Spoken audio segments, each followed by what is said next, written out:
สวัสดีครับพ่อแม่พี่น้อง FC ทุกท่านทุกคนสวัสดีครับสวัสดีพ่อแม่พี่น้องนะครับทุกภาคถิ่นนะครับทุกต่างประเทศนะครับวันนี้ผมช่องไต้พูดชาแนลทำอาหารพื้นบ้านคนใต้นะครับวันนี้ก็จะมาพาพ่อแม่พี่น้อง FC ทุกท่านทุกคนนะครับมาแปลงกับข้าวกับปลานะครับมาทำเมนูวันนี้ก็คือครึ่งภาษาพี่น้องคนใต้หรือชาวไทยใหญ่ครับเรียกว่าจะพาทำขนมเส้น ไทยใหญ่นะครับหรือว่าขนมเส้นพี่น้องคนใต้นั่นเองนะครับเรียกว่าข้าวเส้นครับภาษาพี่น้องคนใต้เขาเรียกว่าข้าวเส้นครับเนาะสุดยอดครับไม่สูงกูก็ค่ะไม่สูงพอไม่พี่น้องปาหน้าลุงอาน้องยิ่งน้องใจกูก็จากว่ากูก็กูก้นครับไม่สูงในวันไม่ได้ค่ะไม่สูงขาหนอกที่เข้ามาปันแห้งเขาไม่สูงครับในยามค่ำคืนนี้ก็เป็นเที่ยงคืนพอดีนะครับเที่ยงคืนพอดีนะครับเข้ามาในวันที่13นะครับ13เดือนที่12 2025นั่นเองนะครับโอเค Hi my FC everyone นะครับ Welcome to in my Thai food channel ทำอาหารพื้นบ้านคนไทยนะครับ for tonight นะครับเข้าในวันที่13ก็เป็นวัน Friday and 2025นะครับ2025นะครับDecember นะครับ December เดือนที่12หรือว่าธันวาคมนั่นเองนะครับสวัสดีทุกท่านทุกคนแล้วก็ต้อนรับพ่อแม่พี่น้อง FC ทุกภาคส่วนนะครับไปผมจะพาไปทำกับข้าวเมนูหลักสุดเพื่อนบ้านคนไทยด้วยกันนะครับนั่นก็คือเรียกว่านี่เอายกให้ดูเลยนะนี่นะครับโอเคนะครับจะพาไปแปลงกับข้าวกับปลาเมนูเพื่อนบ้านพี่น้องคนไทยนะครับจะทำเขาเรียกว่าอะไรจะทำหรือแปลงนมเส้นพี่น้องคนไทยหรือชาวไทยใหญ่นั่นเองนะครับไม่ใช่นมจิ้นนะเป็นนมเส้นนะครับจะทำนมเส้นพี่น้องคนไทยคนเมืองเพิ่นจะเรียกว่าขนมเส้นขนมจิ้นน้ำยาเส้นขนมจีนขนมนมเส้นน้ำนิ้วน้ำยาป่าอย่างนี้ครับประมาณนี้ครับหรือว่าข้าวเส้นข้าวซอยอย่างประมาณนี้นะครับแต่อันนี้เป็นนมเส้นพี่น้องคนไทยหรือชาวไทยใหญ่นั่นเองครับวันนี้เป็นของกินเป็นขนมหรือว่าเป็นขนมเส้นแบบพี่น้องคนไทยหรือชาวไทยใหญ่ของเราโดยตรงโดยแท้เลยนะครับ100%เนี่ยนะครับเป็นของกินพี่น้องคนไทยนะครับโอเคแล้วก็จะมีทั้งผักนะครับนี่ครับอันนี้เขาเรียกว่าผักข้ามนะครับพอไม่มีน้องอันนี้เขาเรียกว่าผักข้ามนะครับเนาะเขาใบหรือยอดอันนี้นะครับเขาจะใส่แล้วก็ล้างน้ำหรือว่าหลังจากนั้นนะครับก่อนที่ผมจะปรุงเครื่องปรุงรสลงไปในนมเส้นนะครับผมก็จะต้องเอาผักนี้ครับไปลวกใส่ลงไปแล้วก็ปรุงเครื่องปรุงรสนะครับแล้วก็มีทั้งต้นหอมผักชีนะครับเพียบเลยนะครับโอเควัตถุดิบส่วนประกอบว่ามีอะไรบ้างนะครับมาผมจะอธิบายนะครับ FC ทุกท่านทุกคนนะครับนั่นก็คือตอนนี้คือมีขนมเส้นเรียบร้อยเนาะขนมเส้นนี่คือเตรียมไว้พร้อมเรียบร้อยสุดยอดแล้วก็ในส่วนของอันนี้นะครับมะเขือเทศนะครับมะเขือเทศนะครับใช้ประมาณ1 ถึง 10 ลูกนะครับประมาณ5 ลูก 10 ลูกนะครับมะเขือเทศนะครับผมจะนำกลับมาซอยหรือว่าหั่นนะครับซอยแล้วก็ผมจะทำเป็นซอสสำหรับราดลงไปในข้าวเส้นนี่เนาะข้าวเส้นนี่นะครับโอเคเดี๋ยวผมจะเอายกให้ดูใกล้ๆเลยเดี๋ยวรอแบบนี้ครับพื้นที่มันแคบหน่อยเนาะนะครับนี่อันนี้เป็นนมเส้นพี่น้องคนใต้นะพี่น้องชาวไทยใหญ่ของเรานะมาทุกท่านทุกคนสำหรับพี่น้อง FC ต่างชาติที่ยังไม่เคยเห็นไม่เคยได้รับชมกันมาจัดไปเลยทำนมเส้นพี่น้องคนใต้หรือนมเส้นไทยใหญ่นั่นเองนะครับแล้วก็มีเมล็ดงาขาวนะครับเมล็ดงาขาวเนี่ยผมจะนำกลับไปคั่วให้มันสุกแล้วก็นำกลับมาตำสำหรับที่จะใส่ลงไปในขนมเส้นนี่นะครับแล้วก็ในส่วนของอันนี้ก็จะเป็นหอมแดงนะครับหอมแดงพริกผมก็จะไม่ใส่ลงไปพริกผมจะซอยแยกไว้นะครับแล้วก็ขิงกับหอมแดงเนี่ยผมจะซอยแล้วก็ใส่ลงไปในหมูสับนะครับหมูสับยกหมูสับไปดูเลยนะครับอันนี้ครับหมูสับและมะเขือเทศนะครับอันนี้นะครับหมูสับแล้วก็มะเขือเทศนะครับผมจะทำเป็นซอสหรือว่าทำเป็นน้ำราดนะครับสำหรับราดลงไปในนมเส้นนะครับนมเส้นแบบนี้ เส้นผมเป็นพี่น้องสุดยอดครับผมเป็นพี่น้องสุดยอด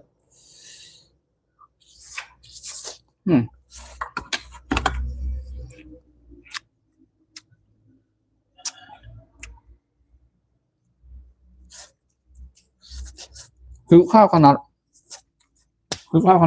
อ่ะถ้าจะกินกับแหนมหรือชิ้นส้มนะครับชิ้นส้มของพี่น้องคนไทยชาวไทยใหญ่ครับเรียกว่าแหนมนั่นเองครับพี่น้องคนไทยชาวไทยเรียกว่าเนื้อส้มนะครับผมเป็นพี่น้องกูก็คนขนมไม่ซุ้งค่ากูก็คนเข้ามาปันแห้งด้วยกันนะครับโอเคในส่วนของอันนี้ก็จะเป็นเขาเรียกว่ากระเทียมนะครับกระเทียมส่วนกระเทียมนะครับผมปอกเปลือกเรียบร้อยนะครับล้างแล้วผมก็จะนำกลับมาซอยนี่เป็นกลีบถ้าเป็นชิ้นเล็กๆผมจะทำเป็นหอมกระเทียมเจียวทำเป็นน้ำเขาเรียกว่าน้ำมันหอมสำหรับราดลงไปบนข้าวเส้นนั่นเองนะครับโอเคจัดไปผมจะพา FC ทุกท่านทุกคนไปเริ่มลงมือทำกันได้เลยนะครับก่อนอื่นนะครับผมจะไปคั่วนี่ก่อนนะครับไปคั่วเมล็ดงาขาวก่อนเนาะเพราะผมจะนำกลับมาตำแล้วก็ใส่ถ้วยเหมือนเดิมนะครับเมล็ดงาขาวโอเคเมล็ดงาขาวมาอยู่ใกล้ๆเลยนี่เมล็ดงาขาวค่ะเนาะนี่เมล็ดงาขาวค่ะจัดไปผมกับพี่น้องเมล็ดงาขาวคั่วก่อนคั่วเมล็ดงาขาวค่ะเนาะพอมีพี่น้องกันเนาะเมล็ดงาขาวแล้วก็จะตำสักหน่อยมาครับ FC ทุกท่านทุกคนมาเป็นแห้งอกแห้งใจให้กันเยอะ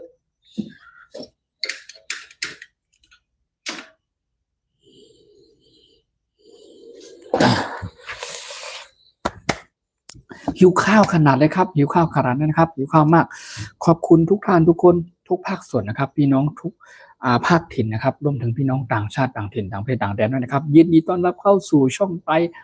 พุทธชาแนลทำอาหารพื้นบ้านคนไทยหรือว่าช่องไปเฮ็ดข้าวพักนะครับผมพี่น้อง FC ทุกคนเข้ามาเป็นแห้งอกแห้งใจให้ผมช่องไปพุทธชาแนลทำอาหารพื้นบ้านคนไทยนะครับทุกท่านทุกคนนะครับแล้วก็พี่น้องต่างประเทศนะครับ Welcome to everyone in my Thai Food Channel ทำอาหารพื้นบ้านคนไทยนะครับ For tonight I will do sure my FC everyone this name เรียกว่าข้าวเส้นพี่น้องคนไทยหรือข้าวเส้นไทยใหญ่นะครับโอเค no นมจีนนะครับ no นมจีน no นมเส้น no น้ำมิ้วนะครับแต่เป็นขนมเส้นพี่น้องคนไทยชาวไทยใหญ่พี่น้องชนชาติเผ่าพี่น้องชาวไทยใหญ่บนป่าบนดอยอย่างโดยแท้นะครับ 100% อร่อยแน่นอนครับอันนี้โอเคก่อนอื่นนะครับตอนนี้ผมก็กำลังคั่วนี่อยู่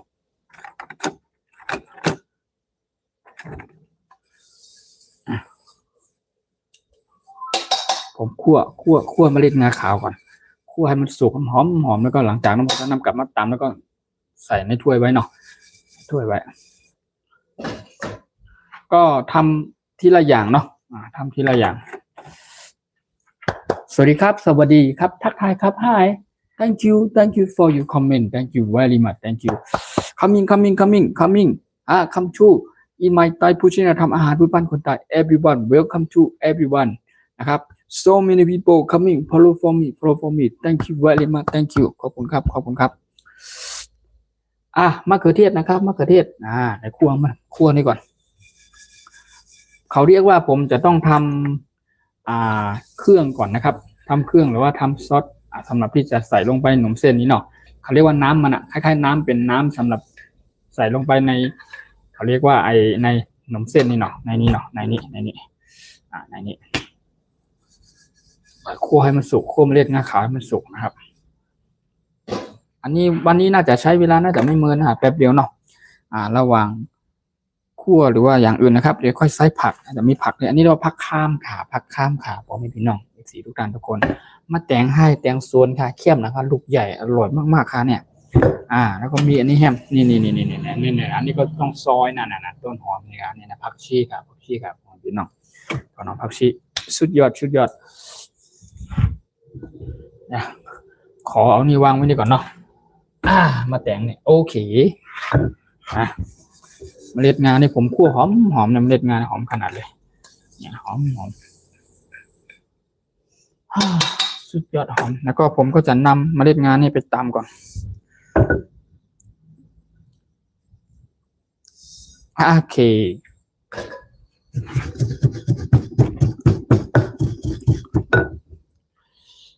อ่า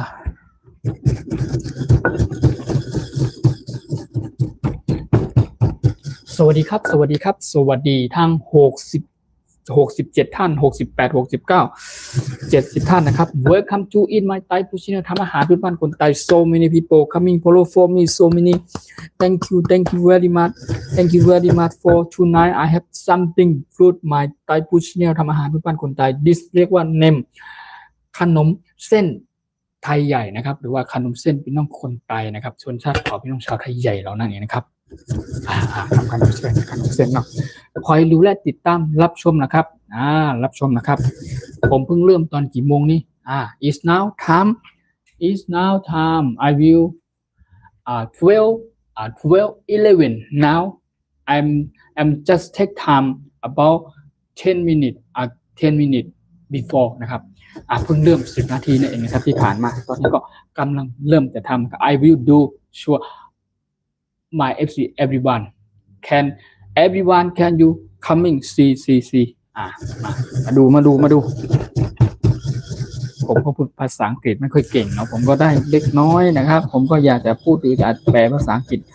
เยอะนะครับสำหรับพ่อพี่น้องต่างชาตินะครับ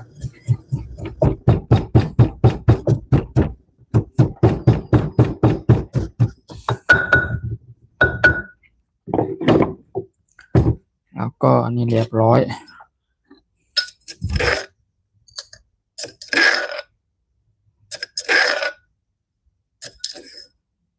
ในเมล็ดงาขาวครับผมพี่น้องงาขาว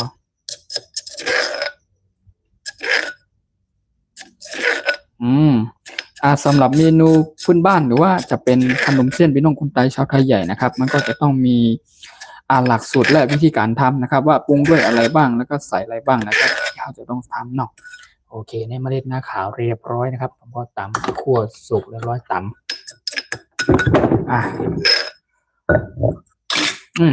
หลังจากนี้นะครับก็จะมีเขาเรียกว่าอะไรกระเทียมนะครับกระเทียมผมจะปอกกระเทียมนะครับนี่กระเทียมนี่คือผมจะซอยละผมปอกเปลือกเรียบร้อยแล้วผมจะซอยแล้วก็ผมทำเป็นกระเทียมเจียวเขาเรียกว่าน้ำมันหอมนั่นเองนะครับก็มีพี่น้อง FC ทุกท่านทุกคนนะครับมาเป็นกำลังใจให้กันเยอะๆนะครับมาเป็นกำลังใจให้กันเยอะๆบอกพี่น้องครับ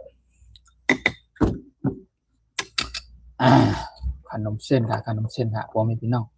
ขนมเส้นพี่น้องคนไทยนะครับขนมเส้นพี่น้องชาวไทยใหญ่เฮาเนาะโอเคมา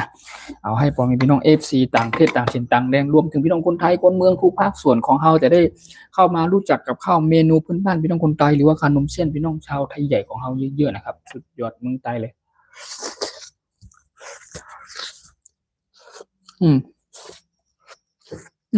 นี่เลยชิ้นส้มเนื้อแหนมเนื้อส้มครับเนื้อส้มครับชิ้นส้มนั่นเองพี่น้องคนใต้เรียกว่าเนื้อส้มครับเนื้อส้มทอดหรือว่าจะทอดอันนี้จะไปทอดนำกลับขึ้นมากินกับอันนี้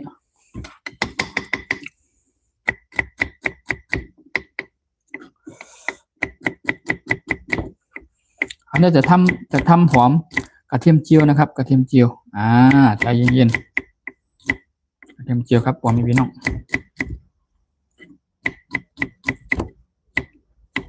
ใจเย็นโอ้จะได้กินขนมเส้นเป็นของกินพี่น้องคนตายหรือชาวไทยใหญ่ดูพี่น้องชนชาติเผ่าบนดอยบนป่าอย่างผมเขานะครับอันนี้เป็นหลักสูตรคนตายโดยตรงเลยนะครับอร่อยมากอันนี้ก็เป็นกระเทียมนะครับกระเทียมก็ผมจะนำอันนี้ก็ผมจะนำไปเจียวกระเทียมอันนี้ก็จะเป็นกระเทียมเจียวเนาะกระเทียมเจียวขอไว้กระเทียมเจียวนะครับต่อจากนี้ผมก็จะต้องซอยมะเขือเทศนะครับซอยมะเขือเทศเดี๋ยวซอยมะเขือเทศครับผมเป็นพี่น้องทุกท่านทุกคน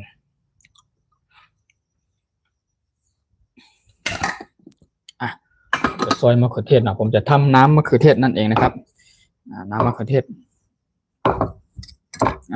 ที่วางก่อนมีที่วางขอวางนี่ก่อนเนาะครับนี่ก็ได้ สวัสดีครับสวัสดีทุกท่านทุกคนนะครับสวัสดีครับสวัสดีพ่อแม่พี่น้อง FC ทั้ง90กว่าท่านนะครับทั้ง90กว่าท่านขึ้นมาอัพอัพอัพอัพอัพอั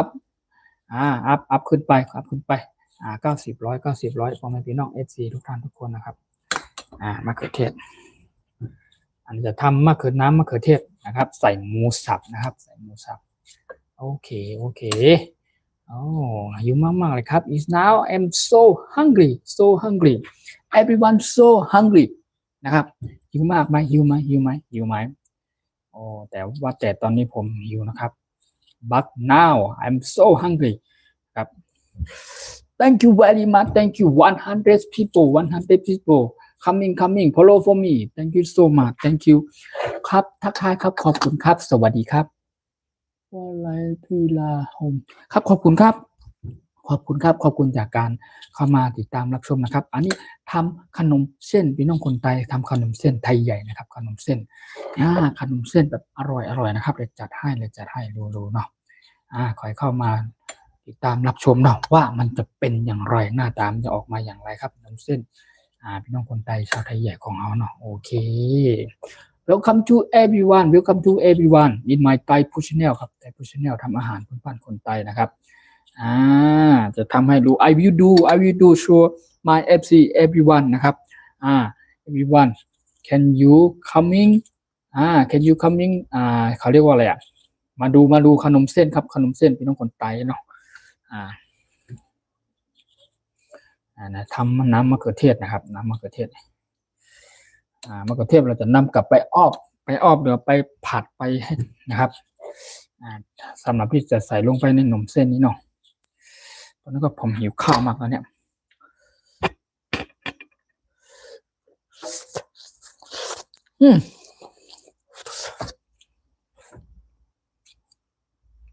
อร่อยมากๆครับผมมีพี่น้อง FC ทุกท่านทุกคนอร่อยครับ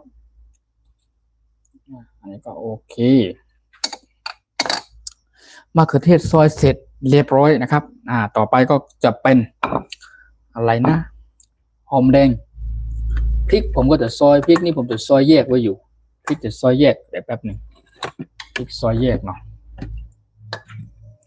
อันนี้หอมแดงนี่มันน่าเขาเรียกว่าอะไรน่าจะเข้าอันนี้ขนาดเลยนะครับหอมแดงซอยเดี๋ยวทอดหอมแดงก่อน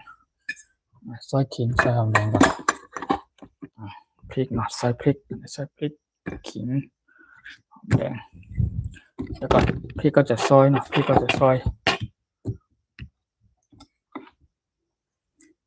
ไม่ต้องใส่ลงไปในน้ำมะเขือเทศนะครับเราต้องการปริมาณว่าต้องการเผ็ดน้อยเผ็ดมากเท่าไหร่แล้วก็ค่อยเติมปรุงลงไปนะครับพริกจะใช้ประมาณ5 เม็ด6 เม็ดนะครับพริกสุกนะ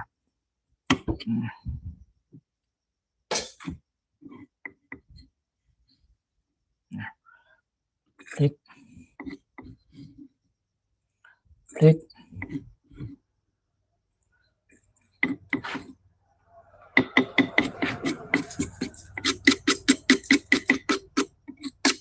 ล้างมือก่อนมันเข้าตา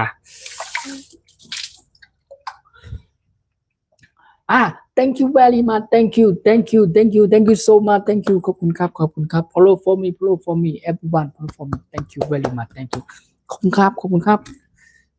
ซอยอันนี้ซอยอันนี้ก่อนเดี๋ยว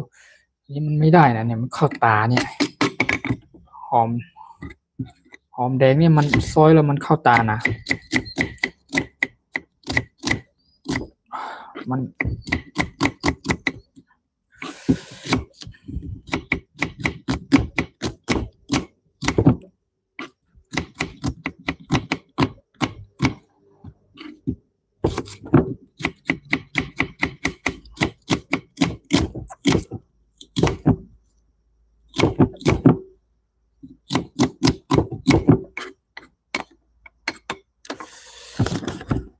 ทำไงดี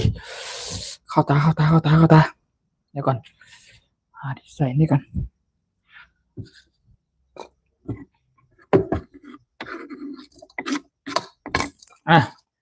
แล้วก็ซอยหอมแดงซอยเนาะซอยเนี่ยเรียบร้อยเรียบร้อยวางไหนดีขออนุญาตวางไว้นี่ก่อนเนาะวางนี่ก่อนมันจะตกเดี๋ยววางไว้นี่ต่อจากนี้ก็จะเป็นขิงซอยขิงจิงเจอขิงนะครับมาครับ FC ทุกท่านทุกคนนะครับมาแปลงกับข้าวหลักสูตรเมนูพื้นบ้านหรือว่าขนมเส้นพื้นบ้านหรือว่าขนมเส้นพี่น้องคนไทยหรือชาวไทยใหญ่ของเฮาชนชาติเผ่าพี่น้องคนไทยชาวไทยใหญ่ของเฮานั่นเองครับ thank you very much thank you so much thank you everyone coming I will do show you everyone can you coming thank you so much thank you this name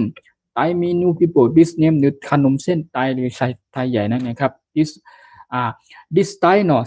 ไทยเรียกว่าข้าวเส้นนะครับเนาะข้าวเส้นใต้นะครับthis Thailand เขาเรียกว่านมเส้นนะครับพี่น้องคนใต้เรียกว่าข้าวเส้นนะครับเนาะพักสังขอบคุณครับยินดีต้อนรับเข้าสู่ช่องไต้ผู้ช่วยทำอาหารที่บ้านคนไต้นะครับ thank you so much thank you for your comment my friend thank you ขอบคุณครับขอบคุณจากการเข้ามากดไลค์กดแชร์กดติดตามเป็นกำลังใจให้ผมนะครับเข้ามาผมมีพี่น้อง FC ทุกท่านทุกคนยินดีต้อนรับเข้าสู่ช่องไต้ผู้ช่วยทำอาหารที่บ้านคนไต้ทุกท่านทุกคนนะครับเข้ามาพูดคุยทักทายกันมาแปลงกับข้าวหลักสูตรเมนูพื้นบ้านคนไต้ด้วยกันเป็นของกินแลกขนมหรือว่าเป็นขนมเส้นหรือว่าข้าวเส้นพี่น้องคนชนชาติเผ่าพี่น้องชาวไทยใหญ่ของเรานั่นเองนะครับสำหรับพ่อแม่พี่น้อง FC ต่างประเทศนะครับต่างถิ่นต่างแดนนะครับในต่างประเทศเนาะประเทศเพื่อนบ้านอะไรก็แล้วแต่ที่ยังไม่ใช่ในประเทศไทยของเฮาเนาะเปิ้ลอาจจะยังไม่เคยได้เห็นหรือว่าไม่เคยได้รับชมกันนะครับปกติจะมีคลิปหรือวิดีโอนะครับได้อัปโหลดลงไปไว้นะครับในช่องนะครับนั่นก็คือจะเป็นมีหลายๆช่องอาจจะทำเกี่ยวกับเมนูหลักสูตรพื้นบ้านพี่น้องคนไทยนะครับอาจจะมีแบบหลายๆช่องอยู่นะครับแต่เปิ้ลไม่ได้มาพา FC ทุกท่านทุกคนไม่ได้มาพาทำแบบไลฟ์สดแบบผมนี่อย่างไรนะครับอาจจะมีแบบนั้นแต่สำหรับผมนะครับผมไม่เพียงแต่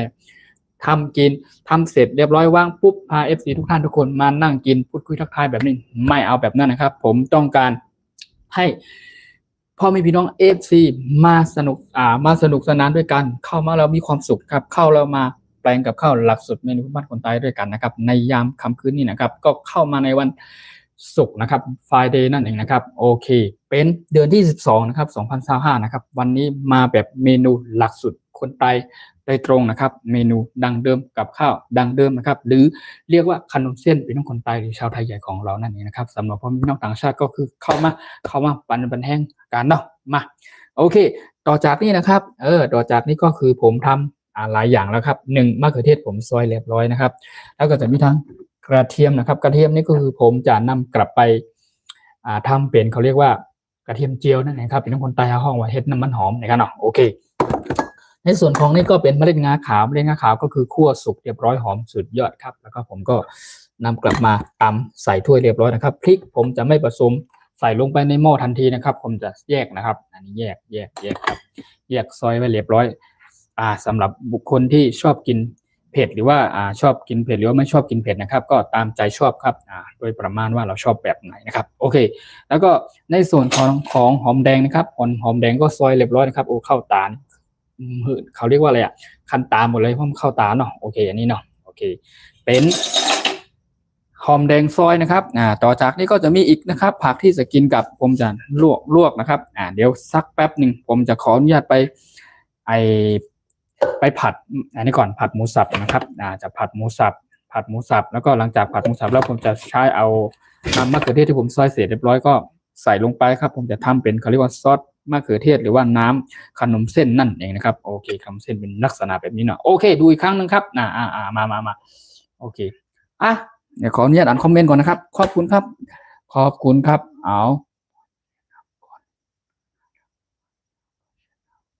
อเคแล้วก็โอเคครับขอบคุณครับขอบคุณจากคำแนะนำครับขอบคุณจากคำแนะนำขอบคุณมากเนอะอาการเสียบตาขอบคุณมากครับขอบคุณจากคำแนะนำขอบคุณมากนะครับโอเคครับเดี๋ยวคลิปต่อไปหรือวันหลังหรือจะเป็นเมนูถัดไปนะครับถ้าผม ถ้าคลิปไหนหรือวิดีโอหรือเมนูไหนที่ผมจะต้องใช้ปริมาณของมะเขือหอมแดงเยอะๆนะครับผมก็จะนำกลับมาทำอย่างที่ FC พ่อแม่พี่น้องที่แนะนำมาคอมเมนต์มาในขนาดตอนนี้นะครับโอเคขอบคุณจากคำแนะนำนะครับขอบคุณมากๆครับยินดีต้อนรับทุกท่านทุกคนเข้าสู่ช่องไต้พุทธญาณทำอาหารบ้านคนไต้เข้ามาเป็นแห่งใจให้กันเยอะๆนะครับขอบคุณมากๆครับขอบคุณครับไปเริ่มลงมือทำต่อกันได้เลยนะครับอันนี้ขิงครับขิงซอยขิงก่อนนะครับซอยขิงก่อน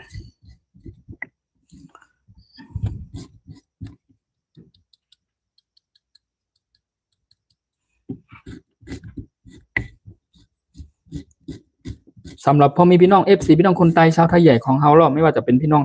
คนไทยคนเมืองของเฮาเนาะทุกภาคส่วนไม่ว่าจะเป็นทางพี่น้องทาง FC ทางภาคใต้ทางภาคกลางภาคเหนือของเฮาเนาะในประเทศไทยของเฮาเนี่ยคือเปิ้นอาจจะหลับจะนอนกันหมดแล้วนะครับผมคิดว่า everyone or so many people so sleeping เนาะครับบ้านเฮาเนาะบ้านเฮาแต่ว่านี่อันนี้จะเป็น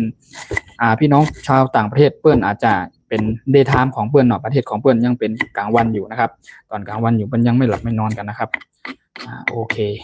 เปิ้นก็อาจจะเข้ามาเยี่ยมชมนะครับแล้วก็หลักการวิธีหรือว่าเมนูพื้นบ้านของพี่น้องชนชาติเผ่านะครับว่ามันเป็นอย่างไรนะครับว่าตั้งแต่สอนวิธีการทำปรุงเครื่องปรุงรสต่างๆนะครับอย่างวันนี้ก็ผม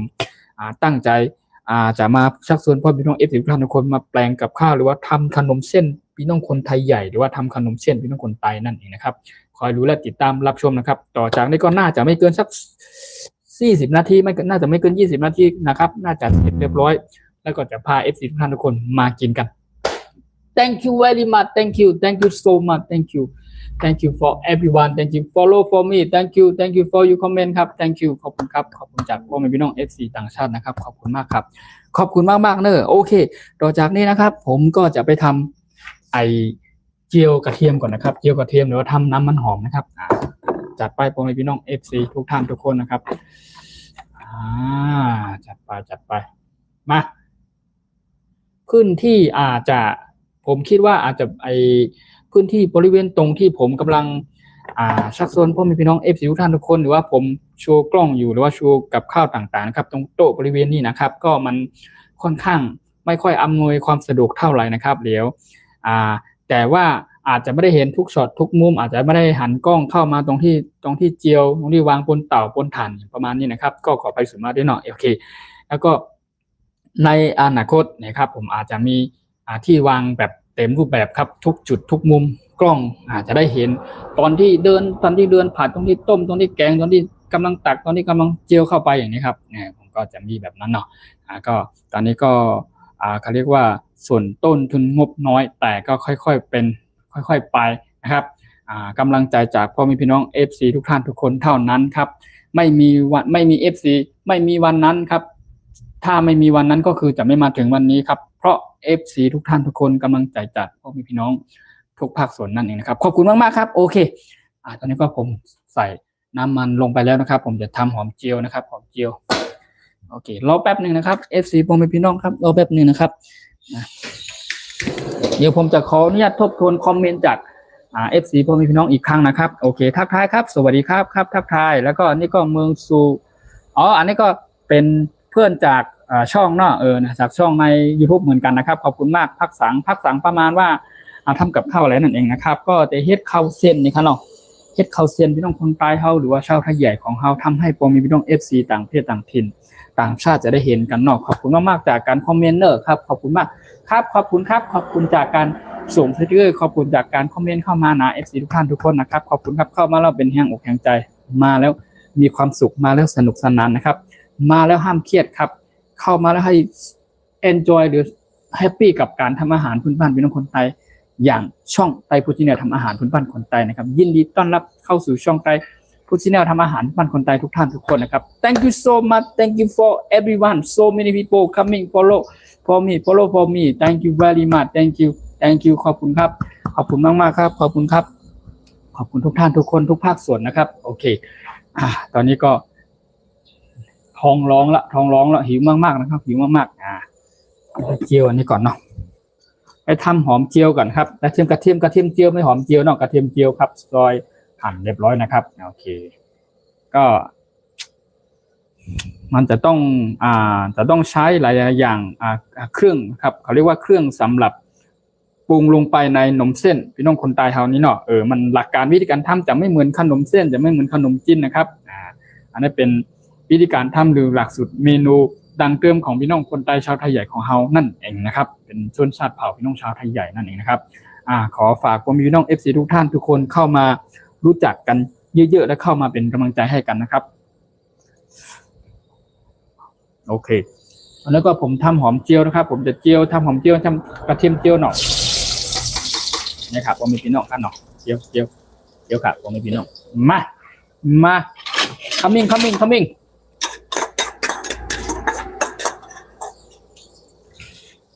จัดไปครับจัดไปผมมีพี่น้องเอาวางตรงนี้หน่อยมันฮ้อนหน่อยโอเคส่วนพริกเอาวางตรงนี้ก่อนหน่อยโอเคใจเย็นมะเขือเทศเอาไว้นี่ก่อนขอมะเขือเทศวางไว้นี่ก่อนเพราะว่าอันนี้โอเคนะครับ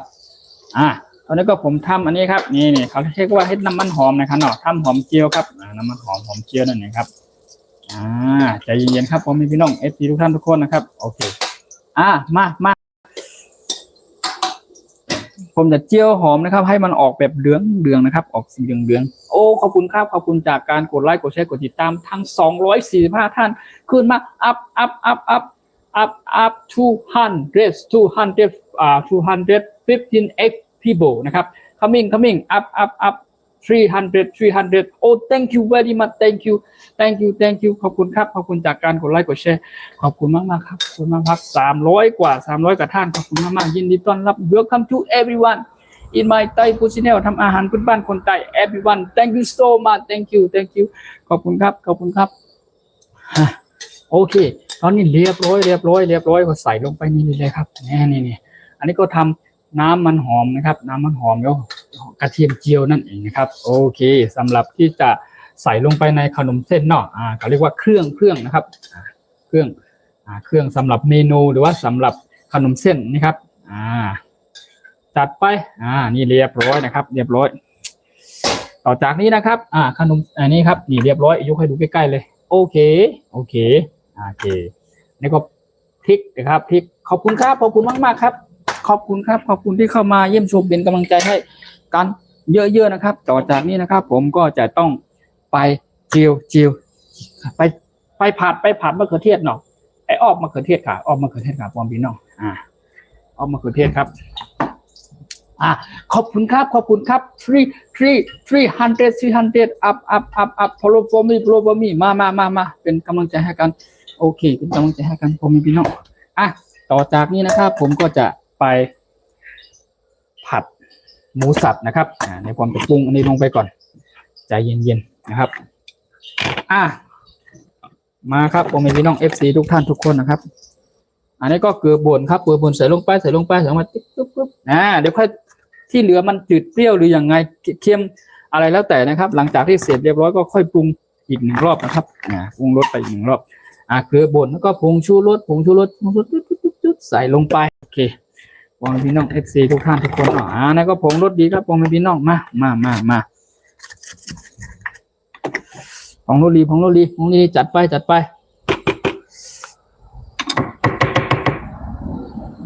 โอเคเรียบร้อยแล้วก็มีทางเติมน้ำตาลทรายแดงลงไปนิดหนึ่งน้ำตาลทรายแดงน้ำตาลทรายขาวเนี่ยจัดลงไปโอเคนี่หลักสูตรนี่ก็อร่อยแน่นอนครับแล้วก็ตอนนี้ก็คือน้ำมันหอมเรียบร้อยหอมเรียบร้อยนะครับน้ำมันหอมเรียบร้อยนะครับของเยรางไม่ได้ก่อนผมก็จะไปใส่นี่ลงไปก่อนนะครับนี่ใส่หอมแดงซอยนะครับ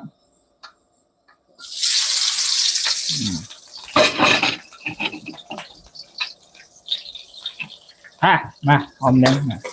เจียวครับโอ้สวัสดีครับสวัสดีทั้ง300 กว่าท่านครับ300 กว่าท่านเข้ามาเยี่ยมชมเป็นกำลังใจให้กันเยอะๆนะครับ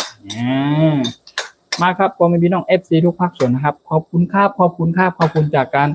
คอมเมนต์ขอบคุณจากการกดไลค์กดแชร์ขอบคุณจากการเข้ามาติดตามรับชมเป็นกำลังใจ Welcome to everyone thank you มาทุกภาคส่วนมา มาแปลงกับข้าวด้วยกันนะครับโอเคเรียบร้อยนะครับต่อจากนี้นะครับก็จะเป็นหมูสับนะครับหมูสับพี่น้องคนใต้ชาวไทยใหญ่ของเฮาห้องว่าหมูย้อยนะครับเนาะหมูย้อยหมูสับหมูผักนะครับหมูย้อยนะครับเนาะเดี๋ยวพี่น้องคนไทยคนเมืองคนเรียกว่าหมูสับนะครับหมูสับโอเค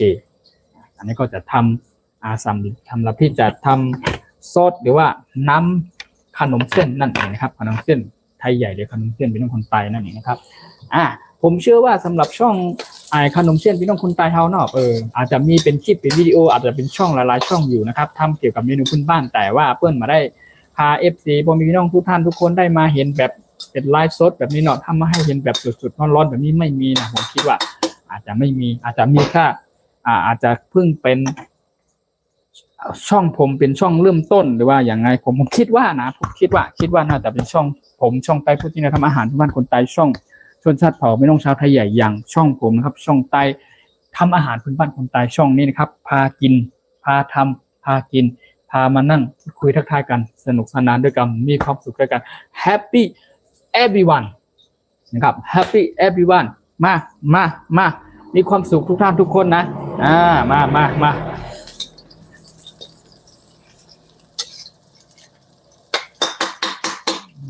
แล้วก็ผมก็เรียบร้อยเจียวนี่เราใส่หมูสับลงไปพ่อแม่พี่น้องหมูสับลงไปค่ะนี่หมูสับเขาเนาะเดี๋ยวหลังจากที่ผัดหมูสับหรือว่าไอหอมแดงลงไปแล้วนะครับผมจะโรยเขาเรียกว่าอะไรผงขมิ้นลงไปนิดนึงแต่ตอนนี้ก็เดี๋ยวรอก่อนใจเย็นครับเนาะพ่อแม่พี่น้อง FC ทุกท่านทุกคนเนาะโอเคพังขิงอย่าขิงใส่ลงไปก่อน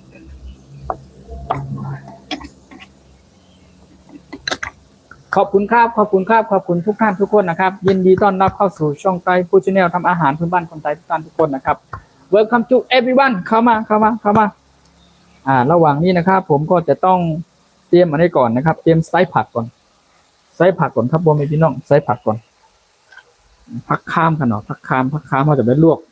ผักอันนี้ก็จะเป็นเขาเรียกว่าผักข้ามค่ะพี่น้องคนใต้ห้องผักข้ามค่ะไส้ผักอันนี้นะครับสำหรับที่จะไปลวกน้ำอุ่นนะครับลวกน้ำให้มันออกแบบสุกเรียบร้อยก็จะใส่ลงไปในขนมเส้นนี้เนาะหลักการวิธีการปรุงนะครับปรุงเครื่องปรุงรสนะครับคอยรับชมและติดตามเข้ามานะครับพ่อแม่พี่น้อง FC ทุกท่านทุกคนนะครับผักข้ามค่ะพ่อแม่พี่น้องผักข้ามค่ะอันนี้ทำน้ำขนมเส้นนะทำน้ำขนมเส้นเขาเรียกว่าผัดหมูครับผัดไอหอมแดงลงไปครับ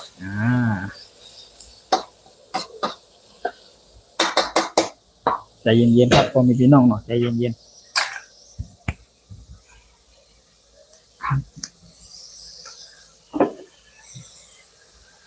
สวัสดีครับสวัสดีทุกท่านทุกคนนะครับสวัสดีครับยินดีต้อนรับเข้าสู่ช่องไต้ฟู้ดชาแนลทำอาหารพันคนใต้ทุกท่านทุกคนนะครับใหม่สูงค่ะยินดีครับตอนกูก็ค่ะพอมีพี่น้องใต้กูคนใหม่สูงพี่น้อง FC ทุกภาคส่วนนะครับใหม่สูงก็แปลว่าคำเป็นคำทักทายนะครับคำทักทายของพี่น้องชนชาติเผ่าพี่น้องไทยใหญ่นั่นเองนะครับก็คือประมาณว่าสวัสดีครับสวัสดีแล้วก็ยินดีต้อนรับทุกท่านทุกคนประมาณนี้นั่นเองนะครับขอบคุณขอบคุณทุกภาคส่วนนะครับขอบคุณมากๆครับหิวข้าวขนาดเลยตอนนี้ท้องร้อนอักเลยเนี่ยเดี๋ยวนี้หิวข้าวมากเลยไว้ละ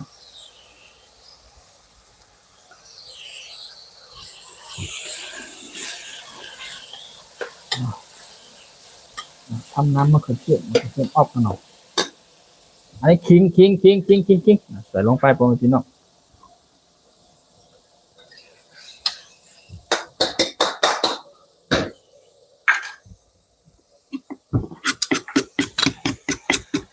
ต่อจากนี้นะครับต่อจากนี้ก็จะเป็นมะเขือเทศนะครับมะเขือเทศที่ผมซอยเรียบร้อยนะครับจะใส่ลงไประหว่างผัดหมูนะครับผัดหมูตอนนี้ก็คือไส้ผักรอนะครับไส้ผักรออดใจรอหน่อยนะครับเดี๋ยวจะได้เห็นนะครับว่าขนมเส้นพี่น้องคนไทยชาวไทยใหญ่ว่ามันเป็นอย่างไรนั่นเองนะครับขอให้เข้ามารับชมและติดตามเนาะโอเคพ่อแม่พี่น้อง FC ทุกท่านทุกคนนะครับสวัสดีครับสวัสดีทั้ง200กว่าท่านนะครับ200กว่าท่าน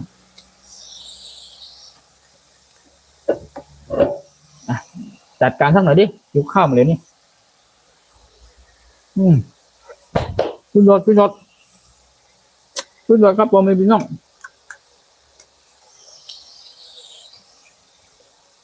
น้ำก็หิวข้าวก็หิว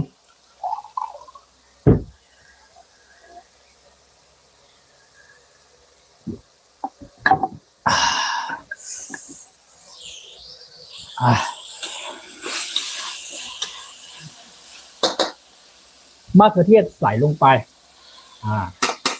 แบบนี้เลยครับพ่อแม่พี่น้องไม่ต้องห่วง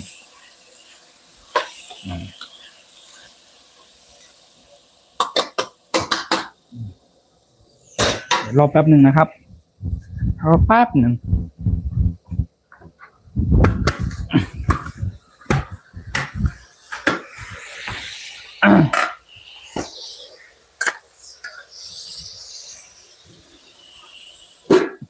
จบข่าวเลยแป๊บหนึ่งรอแป๊บหนึ่ง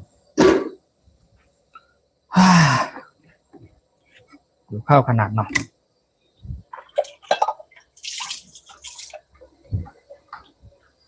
ขอพริกไว้นี้นี่ก็แล้วกัน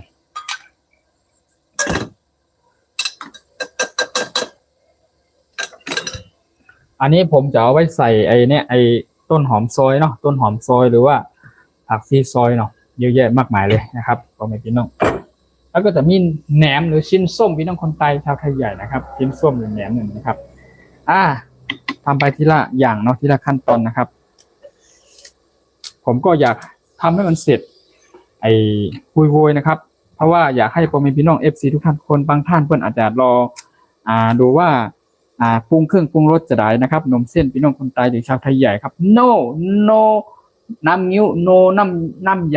ยาป่านะครับนมจิ้นมาใจเนาะเป็นอันนั้นเป็นพี่น้องของพี่น้องคนไทยคนเมืองเขาเนาะแต่พี่น้องคนไทยชาวไทยใหญ่ของเขานะเส้นจะเป็นเส้นแบบนี้เส้นเนี่ยเส้นแบบนี้เลยเส้นใหญ่ๆแบบนี้เลยนะครับเส้นใหญ่ๆแบบนี้เลยเส้นไม่เล็กนะเส้นใหญ่เส้นไม่เล็กเส้นใหญ่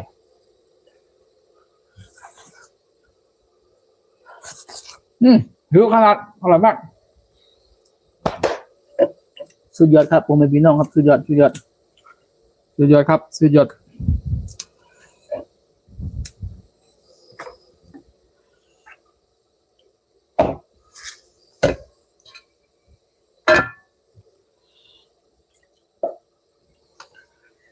เช็ดน้ำไปก่อนเนาะ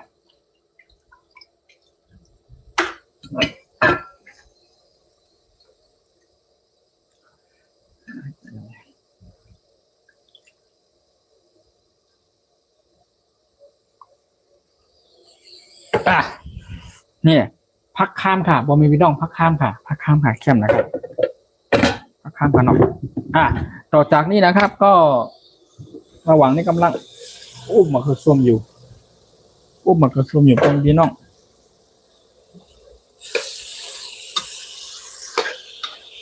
โอ้สุดยอด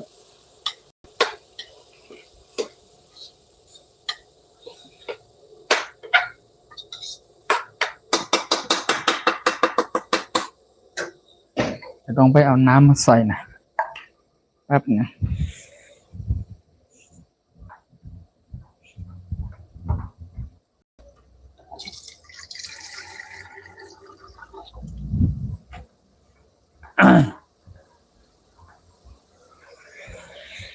รอแป๊บหนึ่งนะครับรอแป๊บหนึ่ง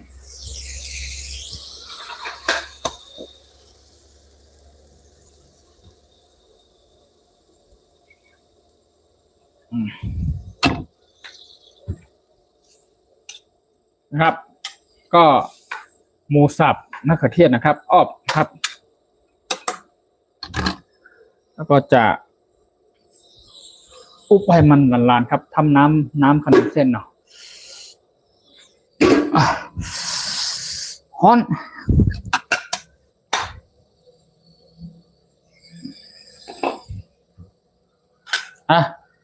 ต่อจากนี้ก็จะทำหั่นดีซอยนี่รอเนาะใกล้เสร็จเรียบร้อยนะครับใกล้เสร็จเรียบร้อยครับ I think 15 minutes everything finish นะครับหลังจากนั้นก็จะพามากินเลยโอเคหลังจากนั้น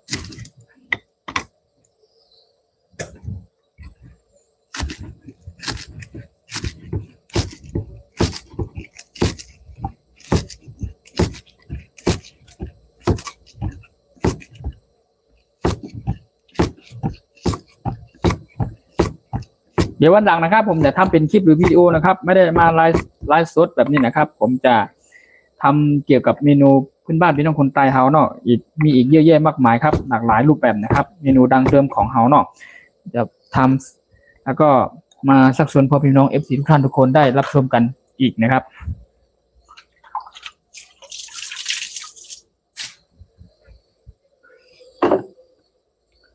แล้วก็เป็นนี่แล้วก็เป็น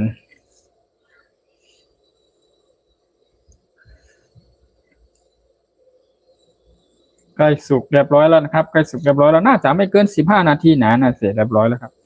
โอเควันนี้ก่อนแล้วก็มี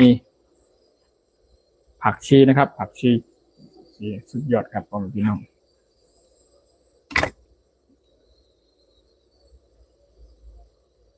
ผักชีนี่เยอะเกินไปก็จะไม่ซอยหมดแค่นี้ก่อนรากผักชีผมจะไม่ทิ้งนะครับผมจะใส่ลงไปในนี้เลยมันจะได้หอมๆนะครับจะได้หอมๆนี่เราล้างแล้วนี่อันนี้เป็นรากผักชีนะรากผักชี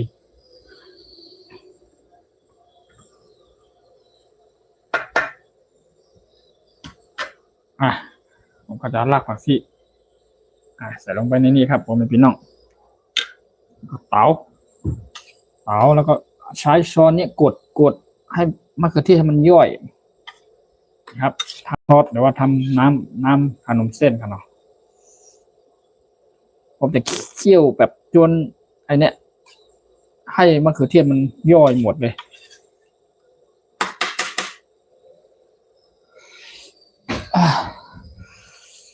ขอชิมดูก่อนเนาะปาโตธัมโมสังโฆเพิ่มเติมจืดแต่ว่าเราสามารถปรุงเครื่องปรุงรสไปอีก1 รอบทำไมผมไม่ปรุงเครื่องปรุงรสใส่ลงไปตั้งแต่แรกให้มันครบรสครบชุดตั้งแต่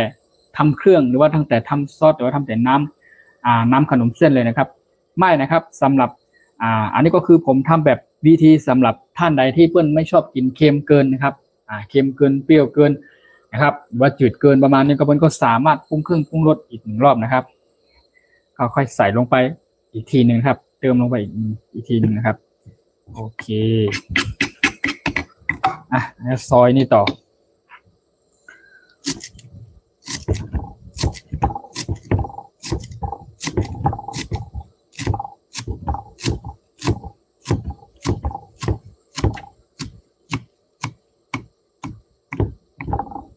แล้วก็เป็นผักชีนะครับผักชีผักชี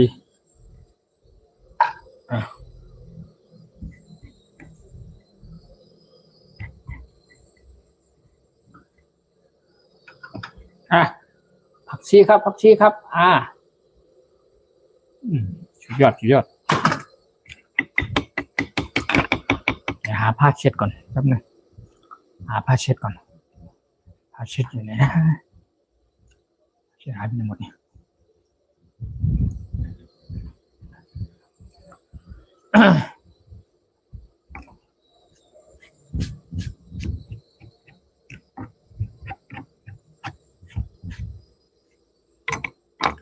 โอเคนะครับตอนนี้ก็ใกล้จะเสร็จสมบูรณ์เรียบร้อยนะครับต่อจากนี้ก็ผมจะเตรียมไปทอดอันนี้นะครับเป็นชิ้นแหนมพี่น้องคนใต้เขาเนาะจะกินกับขนมเส้นนี่ค่ะเนาะกินกับข้าวเส้นได้ค่ะเนาะข้าวเส้นเนี่ยเป็นเนื้อส้มครับพี่น้องนี่เนื้อส้มพี่น้องคนใต้เขาเนาะสุดยอดครับพี่น้องสุดยอดนี่เป็นเนื้อส้มชิ้นส้มของพี่น้องคนใต้ชาวไทยใหญ่นั่นนะครับก็จะเสร็จเรียบร้อยแล้วครับก็เสร็จเรียบร้อยแล้วเนาะใช้เวลานานเหมือนกันเนาะตอนนี้ใช้เวลาไป49 นาทีนะครับน่าจะอีกประมาณ10 นาทีน่าจะเรียบร้อยทุกอย่างครับสามารถรับประทานกันได้เลยนะครับเข้ามาเป็นชิ้นแหนมชิ้นแหนมพี่น้องคนใต้เฮานะครับหรือว่าพี่น้องชนชาติเผ่าพี่น้องชาวไทยใหญ่นั่นเองครับที่เขาเรียกกันว่าพี่น้องคนใต้เฮาเรียกว่าเนื้อส้มนะครับเนื้อส้มวัวเนื้อส้มหมูนะครับมันจะมีขนาดถ้าเป็นเนื้อส้มพานเนี่ยรู้จักพานเนี่ยอาจจะพานถ้าเป็นภาษาไทยเนี่ยพานใช่ไหมอันธพาลหรือพานมันจะตีไปอีกความหมายละนะครับแต่พานคำว่าพานนี่มันน่าจะเป็น กวางหรือเปล่ากวางหรือเปล่าที่อยู่ในป่าน่ะที่เป็นไปล่าสัตว์น่ะกวางหรือเปล่าเนื้อแบบนั้นน่ะทำเป็นเนื้อส้มชิ้นส้มแบบสุดยอดที่สุดสุดยอดที่สุดไปใจแค่ไปใจแปลว่าสุดยอดครับพี่น้องคนใต้เขาเนาะโอเคตอนนี้ก็ผมจะนำชิ้นส้มชิ้นส้มไปผัดด้วยไปทอดด้วยนะครับโอเคใกล้เสร็จเรียบร้อยใกล้เสร็จเรียบร้อยครับผมพี่น้อง FC ทุกท่านทุกคนเนาะตอนนี้ก็คือนี่อันนี้เป็นผักชีเนาะอันนี้เป็นต้นหอมนะครับสำหรับใส่ลงไปแล้วก็จะเป็นพริกนะครับพริกซอยนะครับพริกสุกแล้วก็เป็นอันนี้ก็เป็นกระเทียมเจียวครับทำเป็นน้ำมันหอมนะครับกระเทียมเจียวแล้วก็ถ้าเป็นเมล็ดงาขาวนะครับน้ำคนใต้ห้องวางงาขาวเหมือนกันครับเมล็ดงาขาวคั่วแล้วก็นำกลับมาตำเนี่ยหอมสุดยอดเลยหอมมากๆเลยถ้าเป็นขนมเส้นพี่น้องคนใต้หรือชาวไทยใหญ่ของเขาถ้าขาดไอ้เมล็ดงาขาวหรือเมล็ดงาขาวคั่วแบบนี้มันจะไม่อร่อยนะครับถ้าขาดแบบนี้นะครับขาดแบบนี้ไม่อร่อยนะครับโอเคต่อจากนี้ก็คือ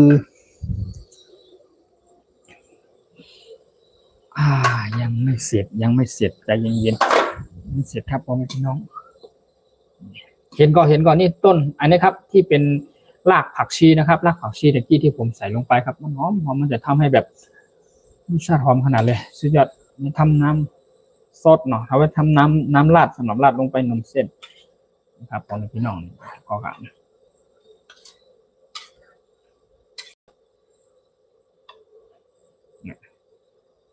สุดยอดครับ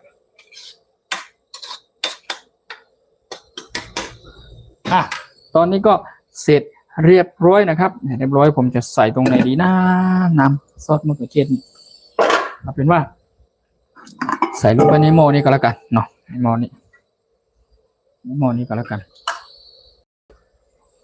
โอเคนะครับเราจะใส่ซอสลงไปในหม้อนี้นะ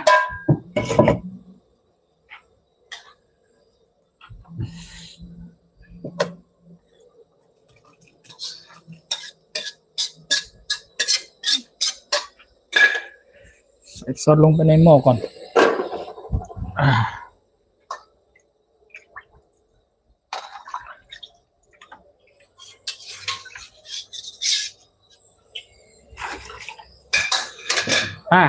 นี่ครับเรียบร้อยครับเรียบร้อยสำหรับนี่โอเคเลยจะปรุงให้ดูนะปรุงขึ้นปรุงลดให้ดูเลยนะครับว่าเป็นอย่างไรแล้วก็เตรียมไปลวกผักดีกว่าเตรียมไปลวกผักนะโอเคลวกผักแป๊บนึงนะใกล้เสร็จเรียบร้อยไว้ดีกว่าตอนนี้ก็เสร็จไปแล้วใกล้จะเสร็จเรียบร้อยค้างแค่ทำน้ำเขาเรียกว่าอะไรทำน้ำต้มน้ำแล้วก็ลวกผักครับใส่ลงไปในหนุ่มเส้นนะครับแล้วก็กับไอเนี่ยทอดแหนมนะครับทอดชิ้นส้มนะครับ thank you very much ขอบคุณจากการกดไลค์กดแชร์ขอบคุณจากการกดไลค์ให้เยอะๆนะครับขอบคุณมากๆครับยินดีต้อนรับ welcome to everyone ขอบคุณครับขอบคุณมากครับ thank you so much thank you ขอบคุณครับขอบคุณจากการกดไลค์กดแชร์นะครับขอบคุณมากครับ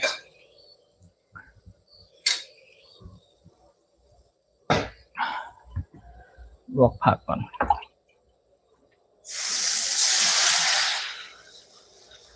ทำลวกผักก่อ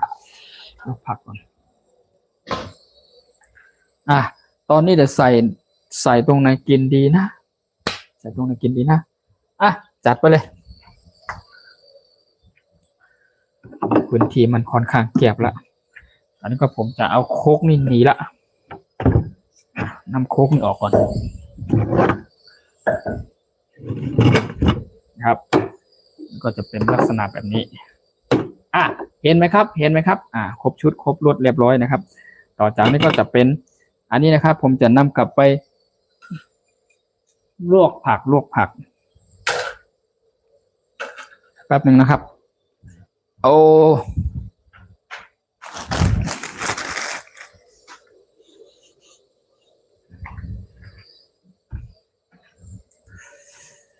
สวัสดีครับสวัสดีทั้ง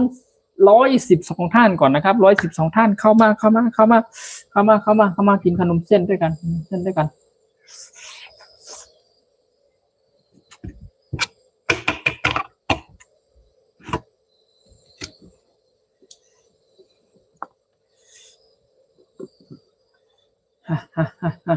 ัดไปผมพี่น้องจัดไปครับน้ำเส้นพี่น้องคนไทยนะเส้นแบบนี้เลยเส้นแบบนี้เลยแบบนี้เลยครับ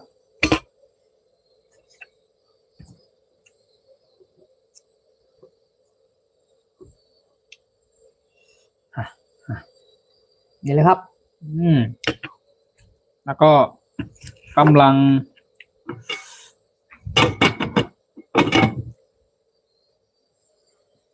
แป๊บหนึ่ง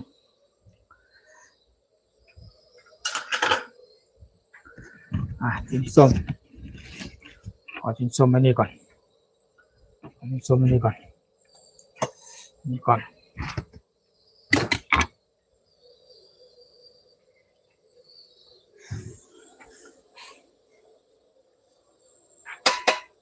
ลวกผักก่อน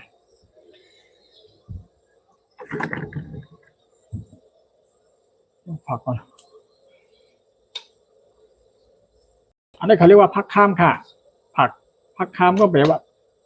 ผักอะไรสักอย่างไม่ใช่มันไม่ใช่ยอดถั่วลันเตานะแต่พี่น้องคนใต้ชาวใหญ่ก็เขาเรียกว่าผักข้ามค่ะ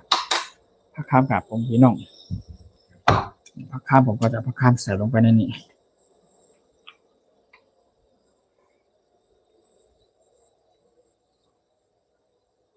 นี่ใส่ลงไปในนี้ครับพ่อแม่พี่น้องผักข้ามค่ะนี่ผักข้ามเนี่ย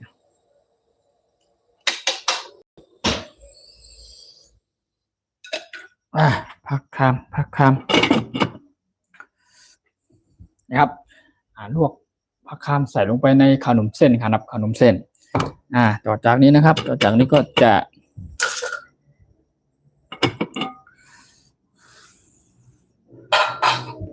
นะครับผมก็จะเอาน้ำมะเขือเทศนะครับน้ำมะเขือเทศที่ผมทำน้ำสำหรับใส่นี้นะครับผมก็จะเอาราดลงไปในนี้เนี่ย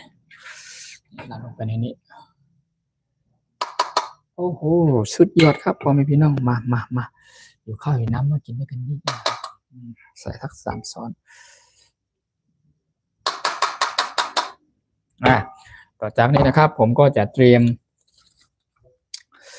มันเต็มไปหมดเลยเนี่ยเนาะเต็มไปหมดเลยเนี่ยซุ่มมันนี้ก่อนแล้วก็จะใส่อันนี้ลงไปนะครับต้นหอมแล้วก็ผักชีเนาะต้นหอมผักชีแล้วก็มีทางพริกครับพริกใส่พริกลงไปนิดหนึ่งนะครับแล้วก็มีทางน้ำมันหอมน้ำมันหอมที่ทำเมื่อกี้เนาะน้ำหอมเจียวนะครับใส่ลงไปนะครับเจียวไปแล้วก็มีทางไอ้นี่แป๊บหนึ่ง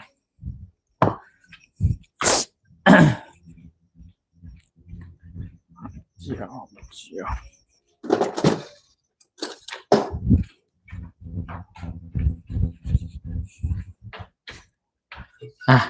เรียบร้อยเนาะแล้วก็ใส่เมล็ดงาขาวครับเมล็ดงาขาวโอ้ยสุดยอดครับผมพี่น้องสุดยอดต่อจากนี้นะครับหลังจากปรุงเครื่องปรุงรสเรียบร้อยครับก็จะมีอันนี้แฮมเติมเกลือลงไปนิดหน่อยเติมเกลือลงไปนิดหน่อยเพื่อมันจืดเนาะจืดแน่นอนอยู่แล้วเกลือลงไปนิดหน่อยผงชูรสครับผงชูรสจัดไปผมมีน้ำผงชูรสโอเคผงชูรสเรียบร้อยแล้วก็มีทางพริกป่นนิดหน่อยสำหรับคนที่ชอบกินเผ็ดก็เพิ่มอีกนิดหนึ่งพริกป่นโอเคพริกป่นนะครับแล้วก็มีทางน้ำตาลทรายขาวเพิ่มอีกนิดนึงเพิ่มน้ำตาลอีกนิดนึงนะครับเรียบร้อยนะครับโอเคครบรสครบชุดนะครับแล้วก็ต่อจากนี้นะครับผมก็จะต้อง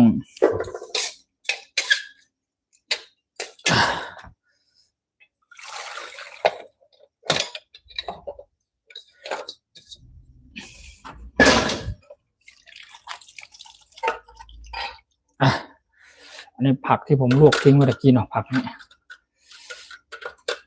ผักที่ลวกทิ้งไว้กินเนี่ยใส่ลงไปในนี้ขนมเส้นพี่น้องคนใต้ชาวไทยใหญ่นะครับโอเค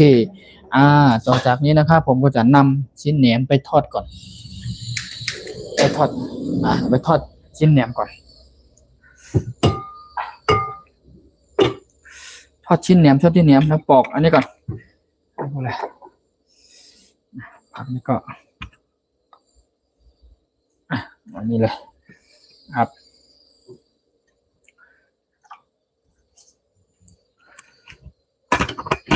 มะแตงเนาะกินกับมะแตงหน่อยวางไว้นี่ก่อนโอเค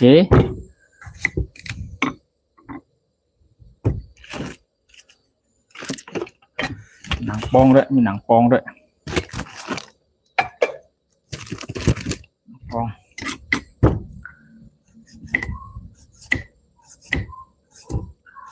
สวัสดีครับสวัสดีทุกท่านทุกคนนะครับ Hi everyone ขอบคุณครับขอบคุณมากๆครับขอบคุณมากครับ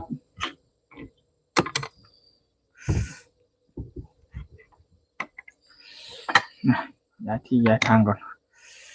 มะแตงอุ้ยลงไปในพริกแล้วครับ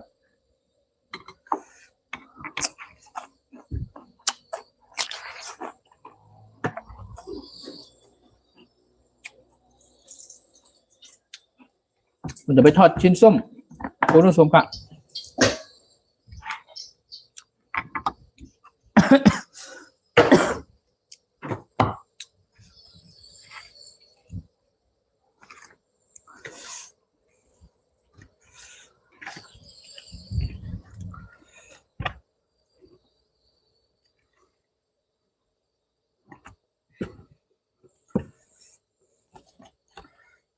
ไว้กินส้มคันเนาะไว้เนื้อส้มคันเนี่ยเนื้อส้มใส่ในนี้ขอบคุณครับขอบคุณทุกท่านทุกคนนะครับมาจัดการก่อนเลยช้อนอยู่ไหนนะโอ้สุดยอดครับผมพี่น้องเนี่ยเกาให้ดูเลยใช้ช้อนเนี่ยง่ายสุดแล้วเนาะไม่ต้องใช้ตะเกียบเนาะครับนี่ก่อนอันนี้น้ำมันเดือดมากเลยตอนนี้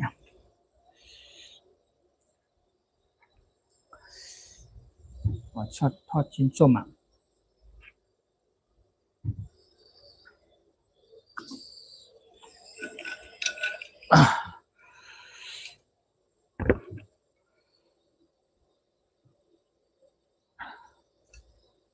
ชิ้นส้ม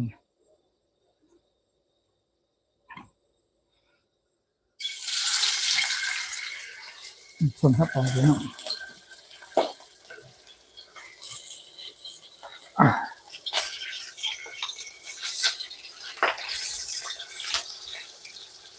คุณผู้ชมค่ะชิ้นส้มทอดชิ้นส้ม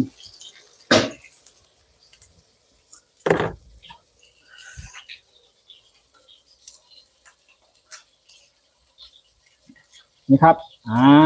เรียบร้อยลองชิมดูก่อนเนาะเป็นไงบ้าง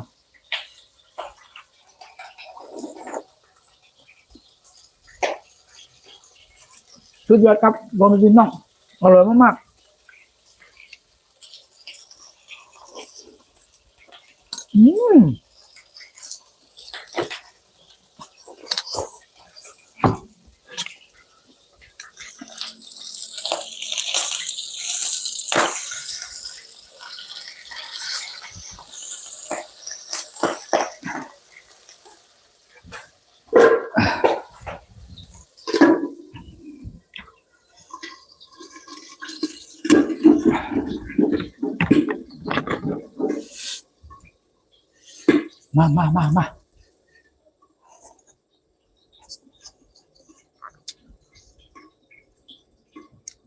อร่อยขนาดเลย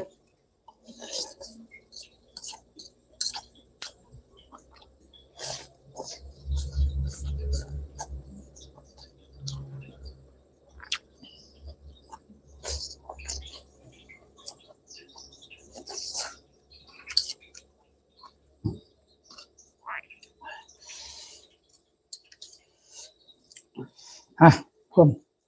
ผักชีลงไปนิดหน่อย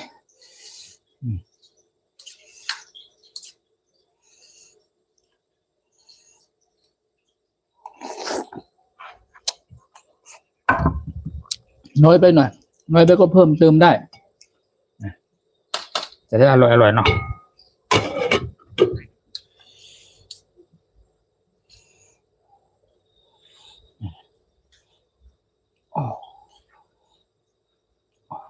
ว้าวข้าวเส้นครับข้าวเส้นครับขนมเส้นพี่น้องคนใต้ชาวไร่ใหญ่ครับ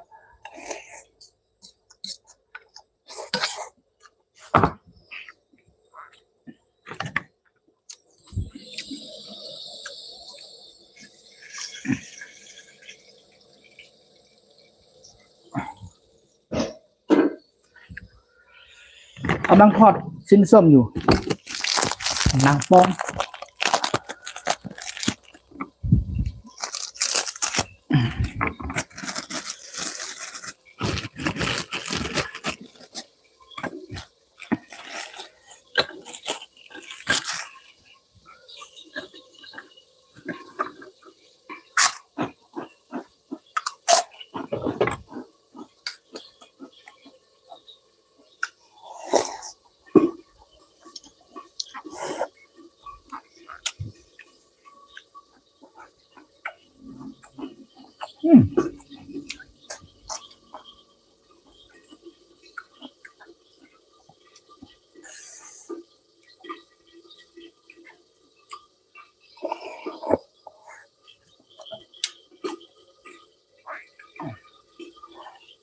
สุดยอดอร่อยมากๆเลย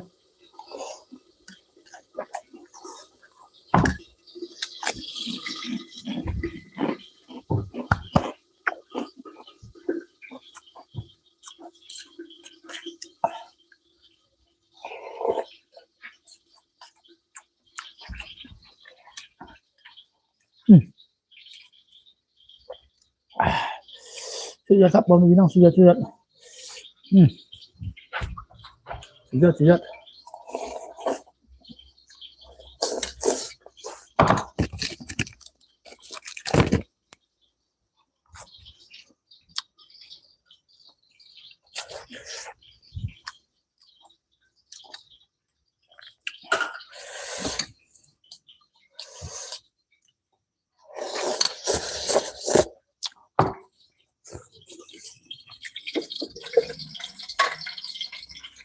กินส้ม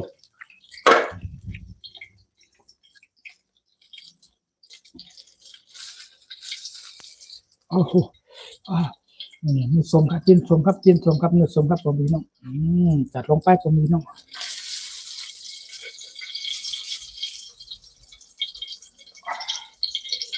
ใช่ไหมครับเราสุดยอดสุดยอด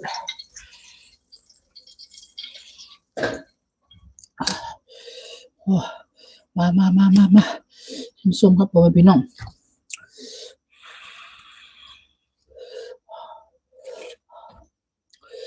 ชิ้นส้มเนี่ยเนื้อส้มเป็นยังไงลักษณะประมาณนี้เนื้อส้มเนี่ยชิ้นส้มเป็นน้องคนไทยเนี่ยชาวไทยใหญ่เราสุดยอดแค่ไหนฮะมากินกับอันนี้มากินกับ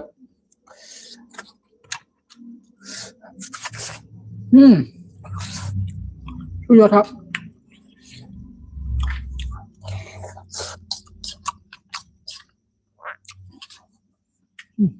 อร่อยมากๆครับดูเลยพี่น้อง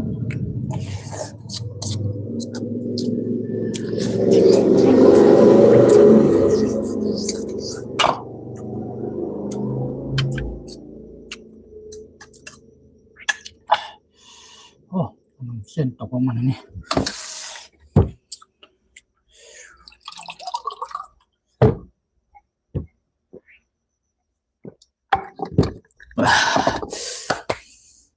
ขอบคุณครับเข้ามาเป็นแห้งอกแห้งใจให้ผมเยอะๆนะครับเป็นกำลังใจให้กันยี่นะครับขอบคุณมากครับขอบคุณมากๆครับเติมเลยก็เติมอีกเนาะน้อยไป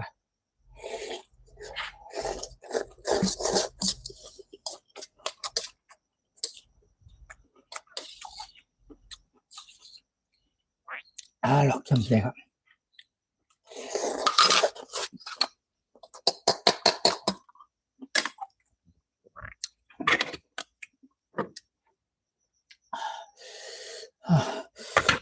ใช้นี่ไม่ทันใจแล้วใช้มือเลยนมเส้นเป็นน้องคนตายแล้วเนาะจัดไปครับจัดไปครับจัดไปจัดไปจัดไป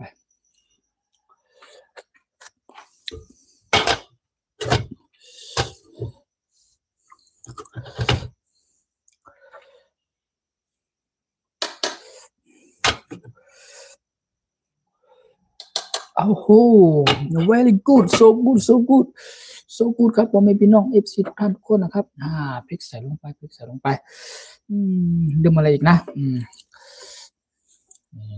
นี่ใส่ลงไปครับผมพี่น้องต้นหอมผักชีครับต้นหอมผักชี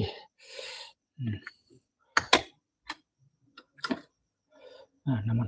นหอมเจียวราดลงไปแล้วก็นี่โอเค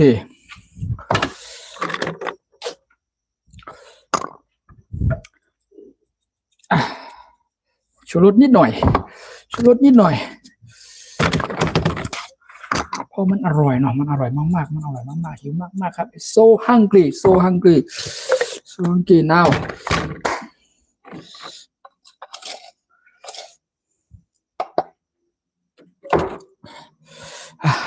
คราวนี้ไม่ต้องเติมพริกละจัดไปพ่อแม่พี่น้องจัดไป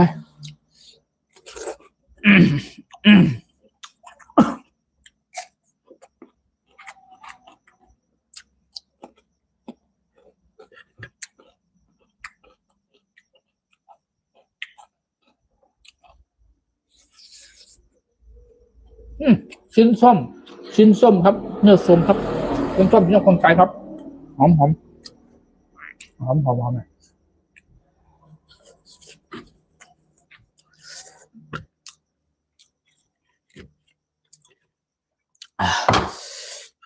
ส้ม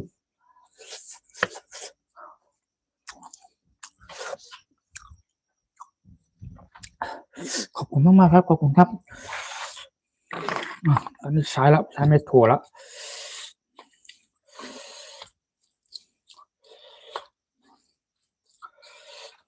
มีขนาดนี้นะ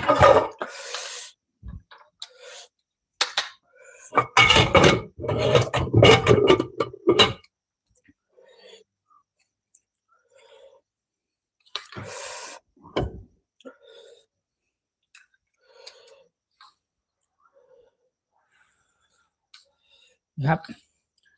บผมเป็นพี่น้องนี่ครับโอ้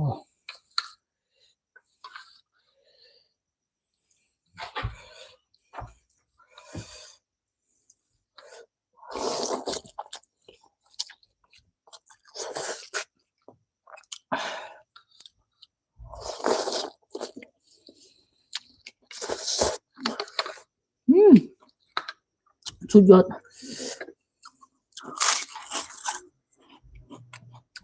มาก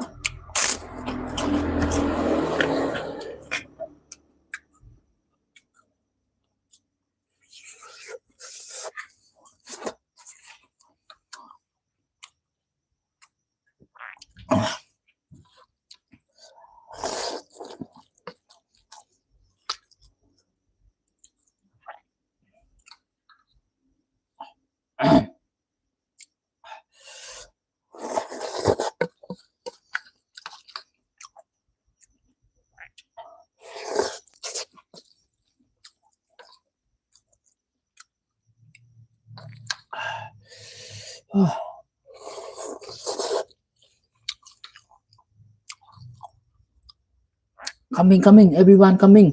โอ้ so good ครับ so good ครับข้าวเส้นไต้หรือว่าขนมเส้นไทยใหญ่นะครับหรือว่าข้าวขนมเส้นพี่น้องคนไต้หรือพี่น้องชนชาติเผ่าพี่น้องชาวไทยใหญ่นั่นเองนะครับสุดยอดครับผมพี่น้อง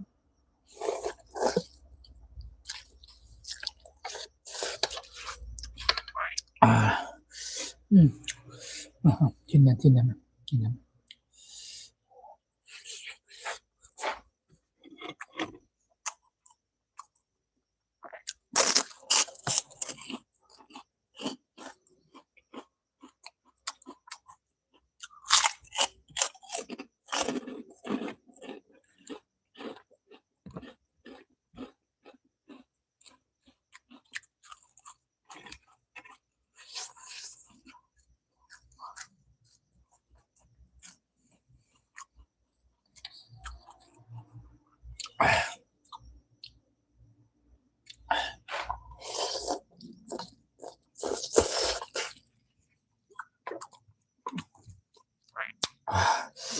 สุดยอดครับสุดยอดอร่อยมากๆแล้วครับอร่อยมากๆโอ้โซกูดโซกูดมาทุกคนครับมาจัดไปโอ้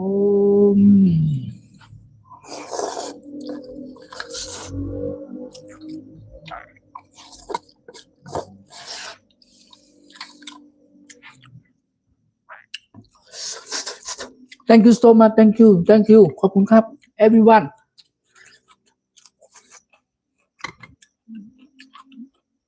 thank you for you follow ครับ thank you for you follow for me and subscribe share for me thank you very much thank you for your comment thank you welcome to my FT just new just come welcome to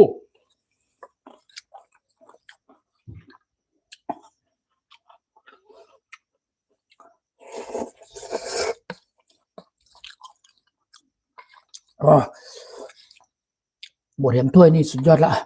ขอบพี่น้อง FC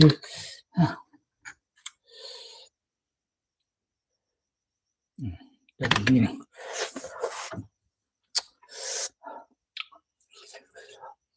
ชิ้นส้ม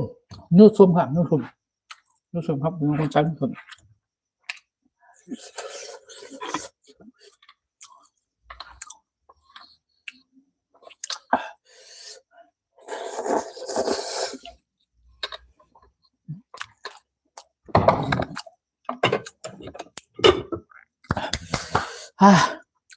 อร่อยมากๆเลย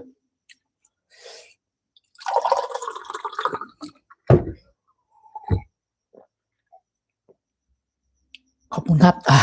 โอ้ขออ่านคอมเมนต์โอ้ sorry comment โอ้ so many people comment for me ไม่ได้อ่านเลยครับขอโทษครับ sorry ครับ sorry ลืมอ่านคอมเมนต์น้ำลายไหลตามขอบคุณครับผมครับสวัสดีครับยามดึกมากครับโอ้ขอบคุณมากครับผมขอโทษนะครับไม่ได้อ่านคอมเมนต์ครับขอโทษsorry sorryครับ sorry ครับไม่ได้อ่านคอมเมนต์ครับเดี๋ยวผมจะกลับไปอ่านคอมเมนต์ทุกคนนะครับโอเคไม่น่าเลื่อนมาเจอเลยตอนดึกหาอะไรกินจัดไปครับบอกให้พี่น้องเดี๋ยวผมอ่านคอมเมนต์ก่อนนะอ่านคอมเมนต์ก่อนต้องเลื่อนมาเจอครับต้องเจอกันแบบนี้ต้องกินเยอะๆแบบนี้น้ำเส้น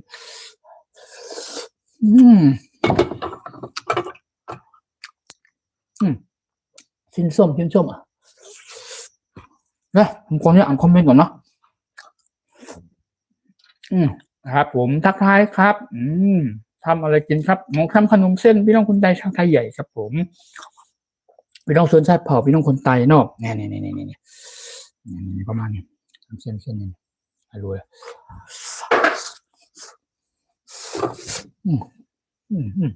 จัดไปขอโทษทุกท่านทุกคนนะครับขอโทษครับเมื่อกี้ผมกดคอมเมนต์ลงไว้อยู่นะครับผมเขาว่าอยู่มีคอมเมนต์ทำไมไม่เด้งขึ้นนะครับโอเคทำอะไรกินโอเคยังไม่นอนหรือดึกแล้วนะโอเคขอบคุณครับอีกนิดนึงก่อนนอนแล้วนะครับยังเพิ่งเลิกงานจ้าขอบคุณครับผมอยู่จังหวัดอะไรหรออยู่อยุธยาครับขอบคุณมากผมคนเหนือพี่น้องคนเหนือครับจังหวัดเชียงใหม่ครับผมคนเหนือพี่น้องคนเหนือเนาะโอเคครับทักทายครับผมแล้วก็มีทักทายแล้วก็มีสวัสดีครับเมียนมาครับจากประเทศเมียนมาเนาะ FC จากเมียนมาสวัสดีค่ะหิวข้าวจ้ามากินหน่อยจ้าขอบคุณครับยินดีต้อนรับครับเข้ามากินด้วยกันนะครับแล้วก็เวลาตี 10 นาทีนะขอบคุณครับผมไม่เป็นไรกินข้าวกินน้ำด้วยกันก่อนหิวข้าวมากๆทักทายวางโรคปากน่าจะร้อนจะไม่เป็นไรครับไม่เป็นไรโอเคขอบคุณมากๆครับอร่อยมากครับน้ำลายไหลตามหมูส้มต้องกินกับข้าวเหนียวจ้ะกินกับข้าวเหนียวก็อร่อยนะครับกินกับข้าวเหนียวก็อร่อยครับอันนี้เป็นชิ้นส้มนะครับชิ้นส้มหรือว่าเนื้อส้มพี่น้องคนไทยเรียกว่าเนื้อส้มหรือชิ้นส้มนะครับแล้วก็กินกับไอ้ข้าวซอยกินกับข้าวเส้นกินกับโถบุอุ่นนะว่าไปหน่อยพี่น้องคนไทยชาวไทยใหญ่ของเราครับแบบนี้อร่อยมากๆครับเอาอยู่ใกล้ๆเลย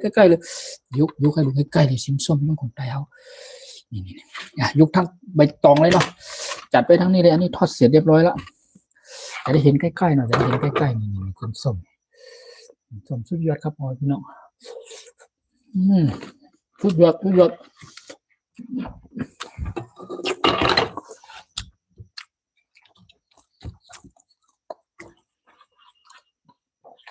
ข้าวขนาดเลยพ่อพี่น้อง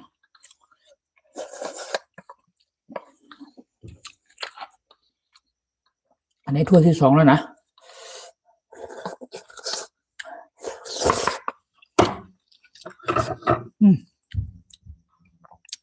ตอนนี้ไม่ไหวแล้วขอหานี่เช็คปากก่อน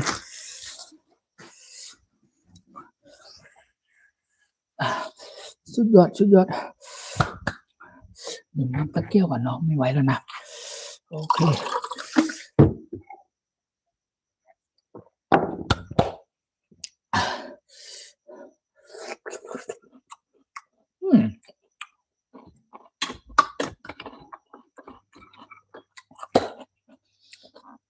มีFCบอกว่าไม่น่าเลื่อนมาเจอเลยครับหิวข้าวไม่เป็นไร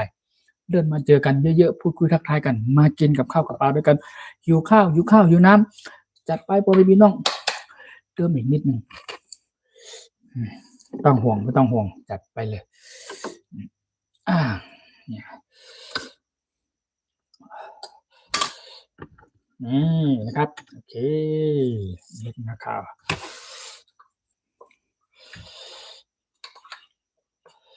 สุดยอดครับผมพี่น้องสุดยอด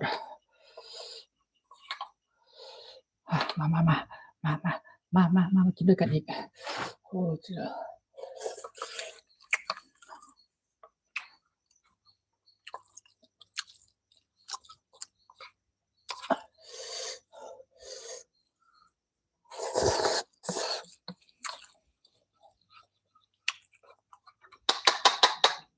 อันนี้ถ้าพ่อแม่พี่น้อง FC ทุกภาคส่วนนะครับเดี๋ยวว่าพี่น้องคนไทยคนเมืองทางส่วนพี่น้องภาคใต้ภาคกลางภาคเหนือของเขาเนาะถ้าเปิ้ลอาจจะยังไม่รู้เปิ้ลจะคิดว่าเป็นยำขนมเส้นนะครับยำขนมเส้นจะเป็นจะว่าจะเรียกว่ายำขนมเส้นก็ได้ครับพี่น้องคนไทยชาวไทยเขาเนาะโอเคเดี๋ยวพี่น้องทำนะพี่น้องคนไทยหรือชาวไทยใหญ่ของเขาเรียกว่าข้าวเส้นนะครับเอาข้าวเส้นอุบน้ำมันก็ส้มในวันนะครับหรือว่าคล้ายๆแบบข้าวเส้นเนี่ยย่ำข้าวเส้นนั่นแหละแต่มันเป็นเส้นนมเส้นของพี่น้องคนไทยชาวไทยใหญ่นะครับโอเคอร่อยมากๆครับสุดยอดมา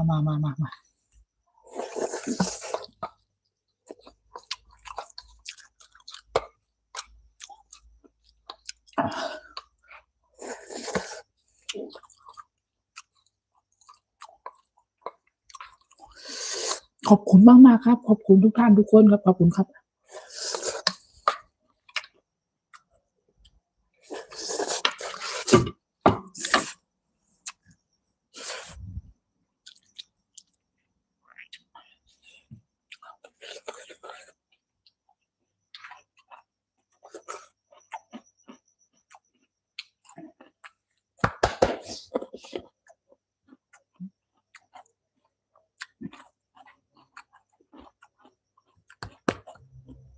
ขอบคุณครับ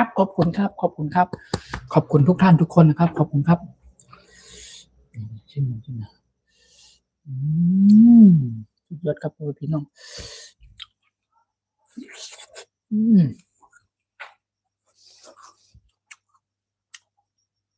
สุดยอดเดี๋ยวนะมันขาดอีกอย่างหนึ่งผมจะต้องมากินให้ดูนะครับแป๊บหนึ่ง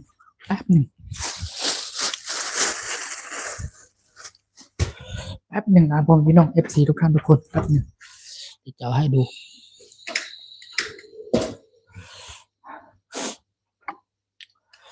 มันขาดอีกหนึ่งอย่างนะครับขาดอีกหนึ่งอย่างนั่นก็คือนี่ถั่วเน่านะครับ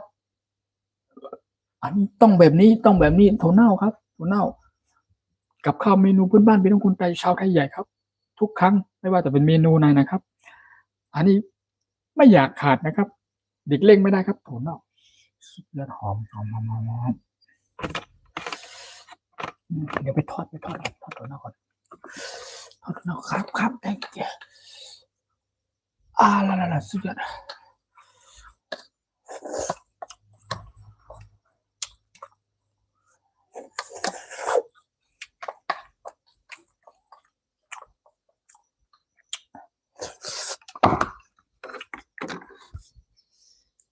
ทอด ถั่วเน่าของเฮ้ยแต่ถ้าที่เขาขายเป็นแผ่นอะปุ๊บหมุนปุ๊บหมุนแบบนี้เลยแต่อันนี้เป็นถั่วเน่าแผ่นน้อยไปเป็นหลุดมือนะเน่าเนี่ย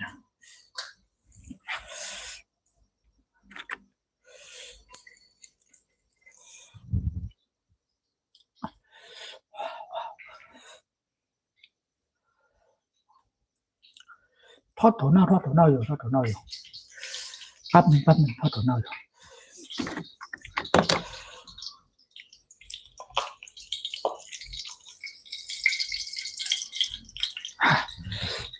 ทอดถั่วเน่าthank youเข้ามาcome on โอเคมาเป็นกำลังใจให้กัน follow for me thank you very much thank youถั่วเน่าตายถั่วเน่า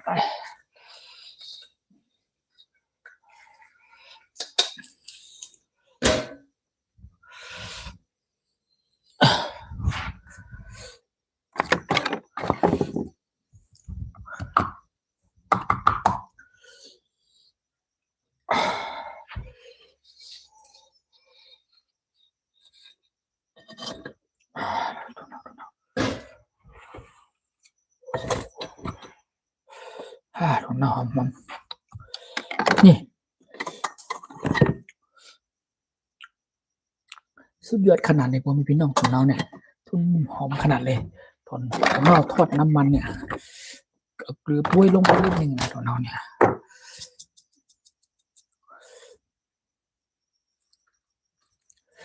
สุดยอดครับผมพี่น้อง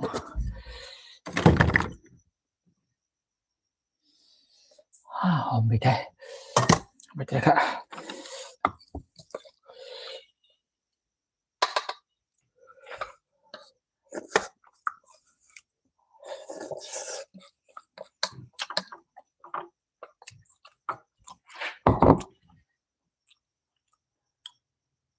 ตอนนี้ก็เป็นเวลา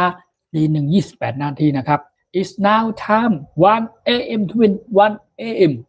28 minutes นะครับโอเคน่าจะไม่เกิน2 นะครับ I think it's 45 minutes 1 a.m. 45 minutes นะครับ only นะครับหรืออาจจะประมาณไม่เกิน2 นะครับไม่เกิน2 นะครับโอเคอีกสักพักระยะแป๊บหนึ่งผมก็จะขออนุญาตลงไลน์ขอตัวลาไปก่อนนะครับขอบคุณมากครับตอนนี้ก็มากินอีกตอนนี้ผมกินไปหมด2 ถ้วยแล้วถ้วยที่2แล้วนะครับก็มันเริ่มแน่นท้องแล้วสุดยอดครับโอ้ผมมีความสุขนะครับผมแฮปปี้ดีนะครับ I'm very happy นะครับกับการที่ผมได้มาทำกับข้าวกับปลาแล้วก็ให้ผมพี่น้องFCทุกท่านทุกคนได้เห็นแบบสดๆร้อนๆแบบนี้ครับผมก็มีความสุขดีนะครับโอ้สนุกสนานดี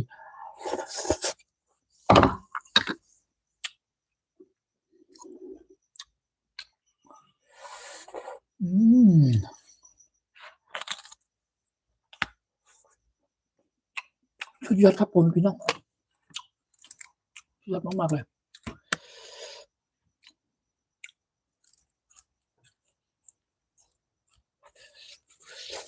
ผมต้องแผ่นทอดกรอบครับ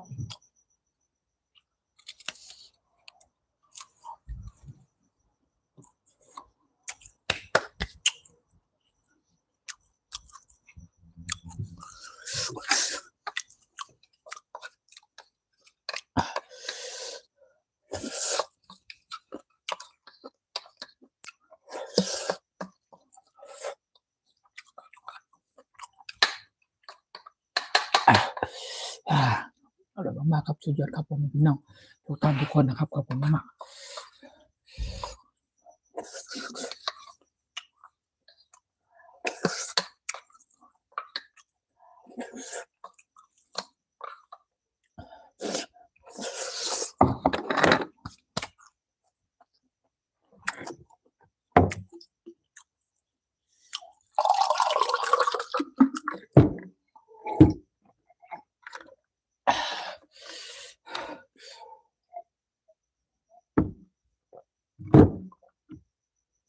เย็นขนาดน้ำเต้านี่อร่อยมาก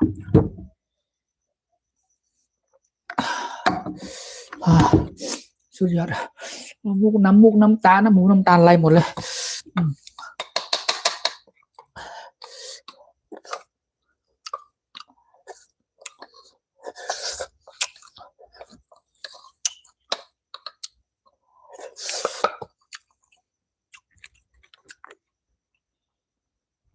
กินชม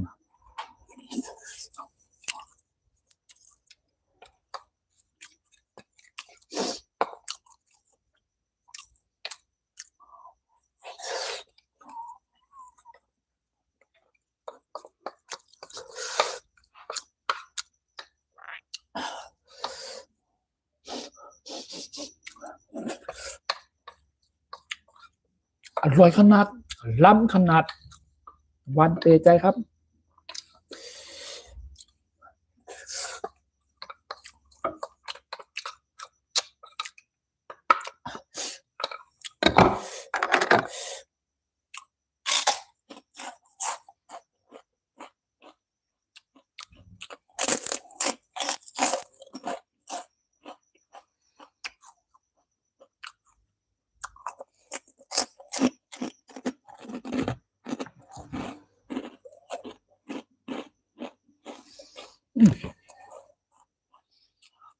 ใจเมื่อวานจะละจังหักจังชนเนี่ยสุดยอด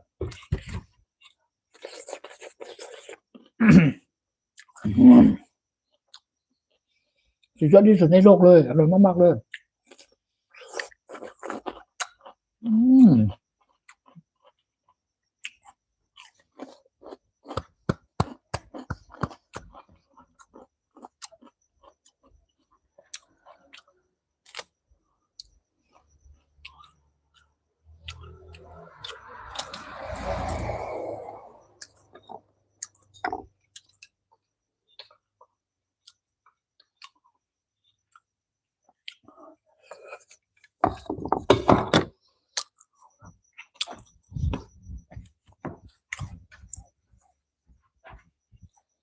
ครับแซ่บมาริสาฝั่งอันดามันขอบคุณมากครับขอบคุณครับขอบคุณครับขอบคุณจากการคอมเมนต์ขอบคุณมากๆครับยินดีต้อนรับนะครับเข้าสู่ช่องไต้พุชแนลทำอาหารพื้นบ้านคนไทยนะครับก็ช่องทำอาหารพื้นบ้านคนไทยนะครับหรือจะเรียกว่าเป็นช่องที่ทำกับข้าวเมนูชนชาติเผ่าพี่น้องคนไทยหรือชาวไทยใหญ่นั่นเองครับก็เป็นเมนูภาคเหนือนั่นแหละนะครับเมนูภาคเหนือคนชนเผ่านั่นแหละนะครับก็สำหรับพี่น้องคนไทยคนเมืองทุกภาคส่วนทั้งแถวภาคใต้ภาคกลางภาคต่างๆจังหวัดอื่นต่างๆนะครับก็อาจจะเรียกว่าเรียกโดยรวมประมาณว่าอาหารพื้นเมืองนะครับอาหารชนเผ่าภาคเหนือนั่นเองนะครับแต่ในส่วนของพี่น้องคนไทยชาวไทยใหญ่อย่างผมเขานะครับเขาเรียกว่าเป็นชนชาติไทยเป็นชนชาติเผ่าพี่น้องไทยใหญ่เนาะพี่น้องคนไทยนั่นเองนะครับก็เรียกว่าทำอาหารพื้นบ้านคนไทยนะครับหรือภาษาอังกฤษครับไทยฟู้ดชาแนลนะครับภาษาอังกฤษนะครับแล้วก็ตามเป็นภาษาไทยก็ทำอาหารพื้นบ้านคนไทยแล้วก็เราจะมีตัวหนังสือพี่น้องคนไทยชนชาติเผ่าพี่น้องชาวไทยใหญ่ของเฮาเนาะเรียกว่าเฮ็ดข้าวภาคใต้ในกันเนาะนะครับภาคใต้ความเป็นมาของพี่น้องคนไทยและชาวไทยใหญ่ของเฮานะครับกับข้าวเมนูดังเดิมนะครับอย่างวันนี้ก็คือผมจะขออธิบายอีกหนึ่งรอบนะครับก็อันนี้ก็เรียกว่านะครับเรียกว่าขนมเส้นไทยใหญ่หรือว่าขนมเส้นคนไทยนั่นเองนะครับก็ไม่ใช่น้ำนิ้วนะไม่ใช่น้ำยาไม่ใช่น้ำยาป่านะครับ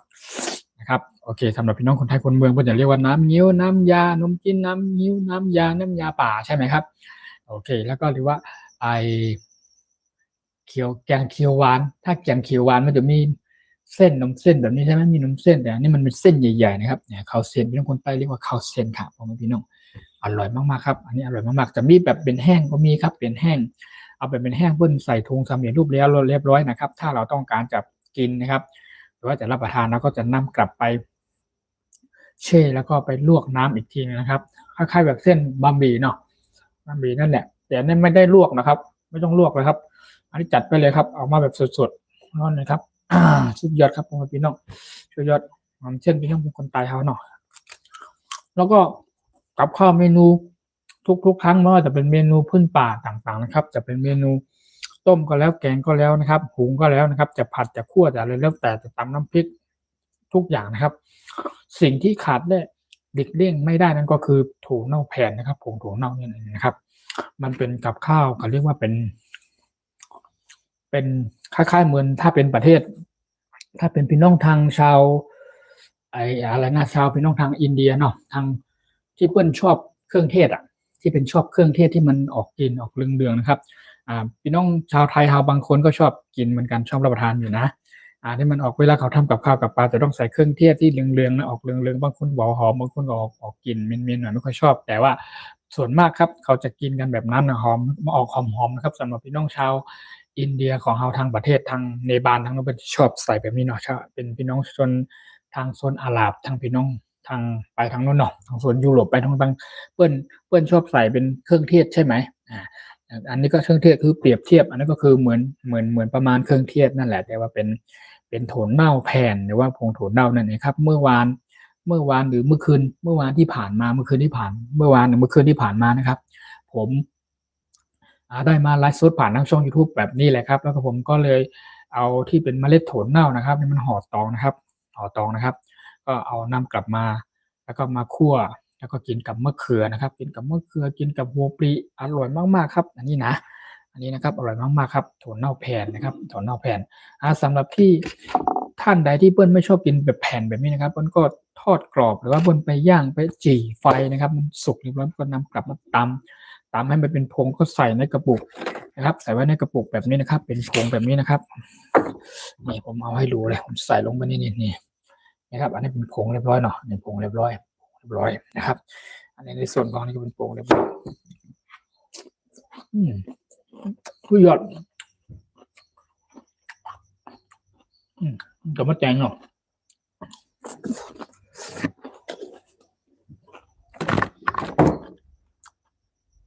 ครับในส่วนของอันนี้นะครับผมขออธิบายอีกหนึ่งรอบเนาะชิ้นส้มครับชิ้นส้มครับเป็นชิ้นส้มของพี่น้องคนไทยชาวไทยใหญ่หรือพี่น้องคนไทยคนเมืองพี่น้องอีสานของภาคอีสานของเฮาเนาะเพิ่นเรียกว่าแหนมใช่ไหมแหนมนะครับแต่พี่น้องคนไทยชาวไทยใหญ่ของเราเรียกว่าเนื้อส้มนะครับมีเนื้อส้มหมูเนื้อส้มวัวเนื้อส้มพานเนื้อส้มกวางนะครับเป็นวิธีเป็นเขาเรียกว่าอะไรเป็นเมนูอีกชนิดหนึ่งนะครับที่พี่น้องคนไทยชาวไทยใหญ่ของเราชอบนิยมแล้วก็ทำกันกินนะครับแล้วก็ถ้าสมมุติว่าเป็นในประเพณีของดังเดิมของพี่น้องคนไทยเขาเนาะถ้าเกิดว่ามันจะมีแบบเหมือนช่วงเข้าพรรษาแบบนี้ครับช่วงเข้าพรรษาช่วงออกพรรษานะครับถ้าออกพรรษาวันพระใหญ่วันอะไรนี้ครับหรือเป็นช่วงวันพระใหญ่หรือว่าผ่านไปประมาณวัน2วันอย่างนี้ครับออกพรรษาไปได้วันประมาณวัน2วันนะครับเพื่อนก็จะชอบแปลงเนื้อส้มในชิ้นส้มที่เป็นห่อเล็กๆนะครับเพื่อนบอกว่าเพื่อนไปเวลาเพื่อนมีเขาเรียกว่าดอกไม้ทูบเทียนแล้วก็เพื่อนนำกลับไปลำหัวคนเฒ่าคนแก่นะครับคนเฒ่าคนแก่ปู่ย่าตายายทวดแบบนี้ก็มีอันนี้ติดไปด้วยนะนะครับเป็นพี่น้องคนไทยเขาเนาะแล้วก็มันเหมือนที่ว่าเหมือนสมมุติว่าเส้นอย่างเส้นสงกรานต์นะครับถ้าเป็นเส้นช่วงสงกรานต์เนาะสงกรานต์เป็นคนไทยเขาเรียกว่าเดือน5นะครับก็จะมีการกั่นตอคำว่ากั่นตอคือแปลว่าการไปหล่ำหัวคนเฒ่าคนแก่นั่นเองครับกั่นตอในประมาณนี้ครับกั่นตอมันขอโทษถ้าเป็นภาษาไทยก็คือไปทำอะไรผิดมาเนี่ยไปชนใส่เขาไปเหยียบเท้าเขาไปอะไรแล้วแต่นะครับไปทำให้เขาไม่พอใจแบบนี้ขอโทษครับใช่ไหมขอโทษครับไม่ได้ตั้งใจครับใช่ไหมถ้าเป็นคำใต้เลยพี่น้องชาวไทยใหญ่ของเฮาเนาะชนชาติเผ่าพี่น้องคนใต้นะครับก็เวลาทำผิดทำเนี่ยกันโตค่ะทำไรตั้งใจค่ะเนี่ยกันโตค่ะทำไรตั้งใจครับประมาณว่าขอโทษครับไม่ได้ตั้งใจครับเนี่ยประมาณนี้นะครับโอเคกันต่อเนาะโอเคเล่าต่อนะครับครับกินเสียบเรียบร้อยหมดไปนี่ผมจัดไปหมดไป2ถ้วยแล้วนะครับผมพี่น้องครับสวัสดีครับทักทายครับโอ้thank you very much thank you for your comment welcome to liveโอเค thank you ขอบคุณครับthank you so much thank you for you sticker comment sticker โอเค welcome to นะ in my Thai food channel ทำอาหารพื้นบ้านคนใต้นะครับ thank you so much thank you very much thank you for your comment thank you my friend my FC everyone thank you โอเคขอบคุณมากๆครับยินดีต้อนรับนะครับผมกินไปหมด2ถ้วยแล้วนะครับตอนนี้ก็ผมจะก่อนที่ผมจะขออนุญาตลงไลน์ขอตัวลาไปก่อนนะครับผมก็จะต้อง มาอธิบายอีกนะครับว่าหลักการหรือว่าเมนูหลักสูตรพื้นบ้านคนไทยในวันนี้ขนมเส้นนะครับในเมนูหลักสูตรนี้นะครับก็หวานคอมเมนต์ทักหน่อยบอกว่าไงเนี่ย ซูโมอะไรเนี่ยซูโมอ่านว่าอะไรอ่ะอ๋อโอเคครับจากพ่อแม่พี่น้องเอฟซีเมื่อคืนเนาะที่ทักทายเข้ามา yesterday tonight I remember your comment in my Thai channel นะ yesterday tonight ใช่ไหม in my live สดใช่ไหมโอเคผมจำได้จาก FC รู้สึกว่าบราซิลหรือเปล่าที่ไหนโอเคขอบคุณมากครับขอบคุณครับขอบคุณจากการคอมเมนต์นะขอบคุณ thank you for you comment thank you very much thank you เอ้ยทำไมถึงเพิ่งมาเพิ่งเพิ่งเลิกงานใช่ไหมเพิ่งทำงานเสร็จใช่ไหมอ๋อ why do you just come or you just finish your working ใช่ไหมอ่าเพิ่งเสร็จใช่ไหมเพิ่งเสร็จจากงานใช่ไหมทำไมถึงเพิ่งมาโอเคยินดี welcome to in my Thai food channel ครับ thank you so much thank you ขอบคุณครับเล่าต่อนะครับนมเส้นพี่น้องพื้นบ้านคนไทยชาวไทยใหญ่หรือว่าเรียกว่าข้าวเส้นนะครับนั่นก็คือเป็นเมนูและเป็นเขาเรียกว่าเป็นของกินอีกชนิดหนึ่งและเป็นเมนูที่พี่น้องคนไทยชนชาติเผ่าไทยใหญ่ของเฮาเนาะชอบนิยมทำกินกันประจำนะครับไม่ว่าจะเป็นวันวิธีงานมงคลต่างๆนะครับไม่ว่าจะเป็นงานขึ้นบ้านใหม่หรือว่างานวันเกิดลูกหลานนะครับเนี่ยงานกินเลี้ยงขึ้นบ้านใหม่งานเฉลิมฉลองงานกินเลี้ยงเนื่องในโอกาสต่างๆนะครับสำหรับพ่อแม่พี่น้องชนชาติเผ่าไทยใหญ่ของเฮาเนาะหรืองานแต่งนะครับงานแต่งหรือว่างานบวชงานอะไรว่าไปแบบนี้อ่างานอาบเดือนละอ่อนน้อยเด็กเพิ่งคลอดมาใช่ไหมคลอดมาประมาณสัก1 เดือนนะครับเขาทำมาครบรอบ1 เดือนครับก็เขาจะเลี้ยงแบบนี้จะเป็นขนมเส้นถ้าเป็นพี่น้องคนไทยคนเมืองเขาก็เพิ่นจะเรียกว่านมเส้นน้ำนิ้วนมเส้นน้ำยาปลาเนี่ยขนมจีนแบบนี้ใช่ไหมแต่พี่น้องคนใต้เขาว่าข้าวเส้นค่ะข้าวเส้นข้าวเส้นเคี่ยวหมูสับข้าวเส้นเคี่ยวเนื้อไก่นะครับเนาะเคี่ยวแปลว่านี่ผมก็ลืมไปเลยจะได้ตักให้พวกพี่น้อง FC ได้ดูเนาะนะครับอันนี้ก็นะครับในส่วนของอันนี้นะครับก็เป็นมะเขือเทศหรือว่าน้ำขนมเส้นนั่นเองนะครับ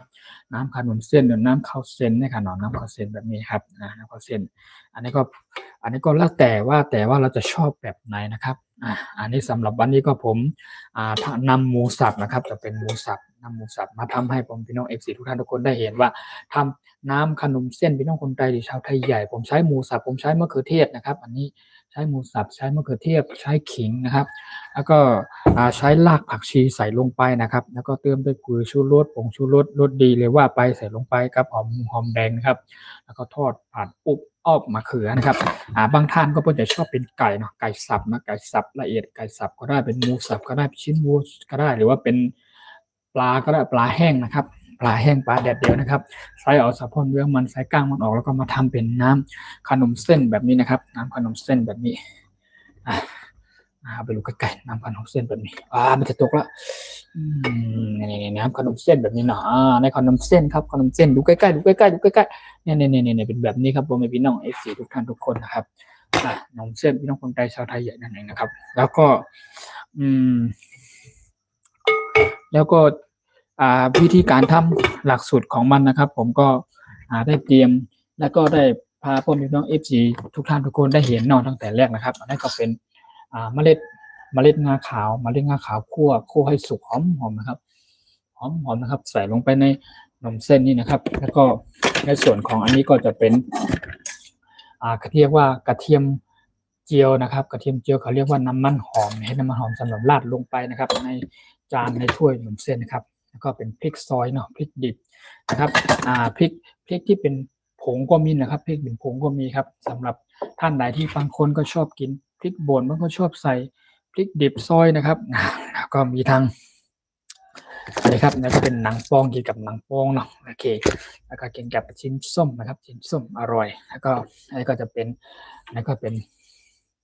ต้นหอมซอยนะครับต้นหอมซอยโอเคต้นหอมซอยนั่นก็เป็นผักชีซอยนะครับหลังจากนั้นก็จะมีอีกนี่ก็จะเป็นอันนี้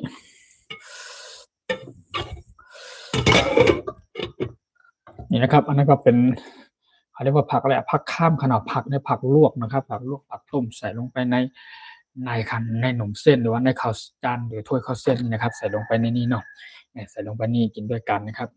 สุดยอดครับพ่อแม่พี่น้องสุดยอดเลยโอเคครับตอนตาวันเมื่อได้นะครับสำหรับวันนี้ค่ำคืนนี้นะครับขอบคุณมากๆครับมี FC ทุกท่านทุกคนหลายภาคส่วนที่เข้ามาเป็นกำลังใจให้ผมนะครับยินดีต้อนรับทุกท่านทุกคนนะครับสวัสดีทุกท่านทุกคนนะครับขอบคุณมากๆครับกินมะแตงต่อครับ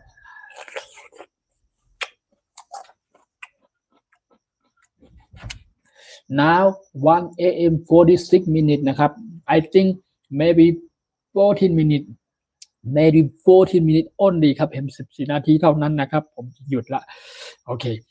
Thank you very much. Thank you for your comment. Thank you for your follow for me. So many people coming follow for me, subscribe for me. Thank you very much. Thank you for your comment. So many people comment. Thank you very much. Thank you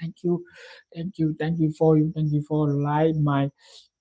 live สด in my Thai food channel ทำอาหารพื้นบ้านคนไทยนะครับ Thank you everyone. Thank you.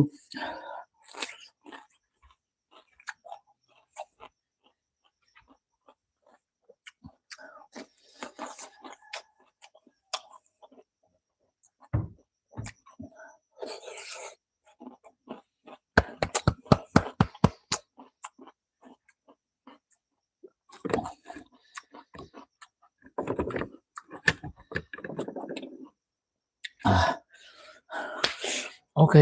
อเคครับพ่อแม่พี่น้อง FC ทุกท่านทุกคนนะครับไว้หลังจากนี้นะครับผมก็จะขออธิบายนิดนึงนะครับการทักทายเป็นภาษาพี่น้องคนไทยชาวไทยใหญ่ของเรานั่นเองนะครับอีกนิดนึง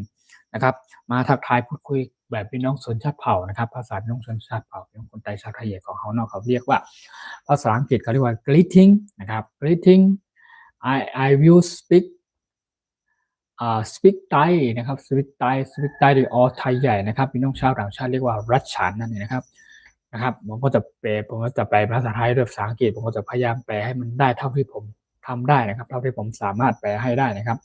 ในส่วนภาษาอังกฤษเราก็ไม่ได้เก่งขนาดนั้นนะครับเราก็อยากพูดอยากอธิบายรายละเอียดนะครับเกี่ยวกับภาษาอังกฤษนะครับแล้วก็ได้นิดหน่อยครับ for English I can a little bit นะครับไม่สามารถที่พูดได้เยอะแยะมากมายขนาดนั้นผมก็ไม่ใช่ภาษาของผมเนาะโอเคขอบคุณมากๆครับสำหรับพี่น้องต่างชาติครับผมเข้าใจครับช่วงนี้มี FC จากต่างประเทศครับ my FC so many people now นะครับ now ครับ I think so many people นะครับ from FC my FC from Malaysia Singapore from Indonesia from Turkey from Laos from Cambodia my FC from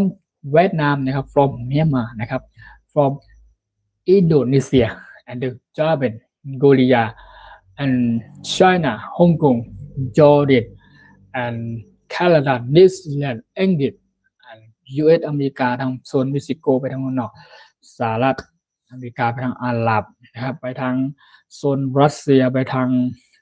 อิสราเอลไปทางนู่นที่เป็น FC ของผมครับทุกท่านทุกคนนะครับที่เข้ามาเยี่ยมชมเป็นกำลังใจให้ผมนะครับ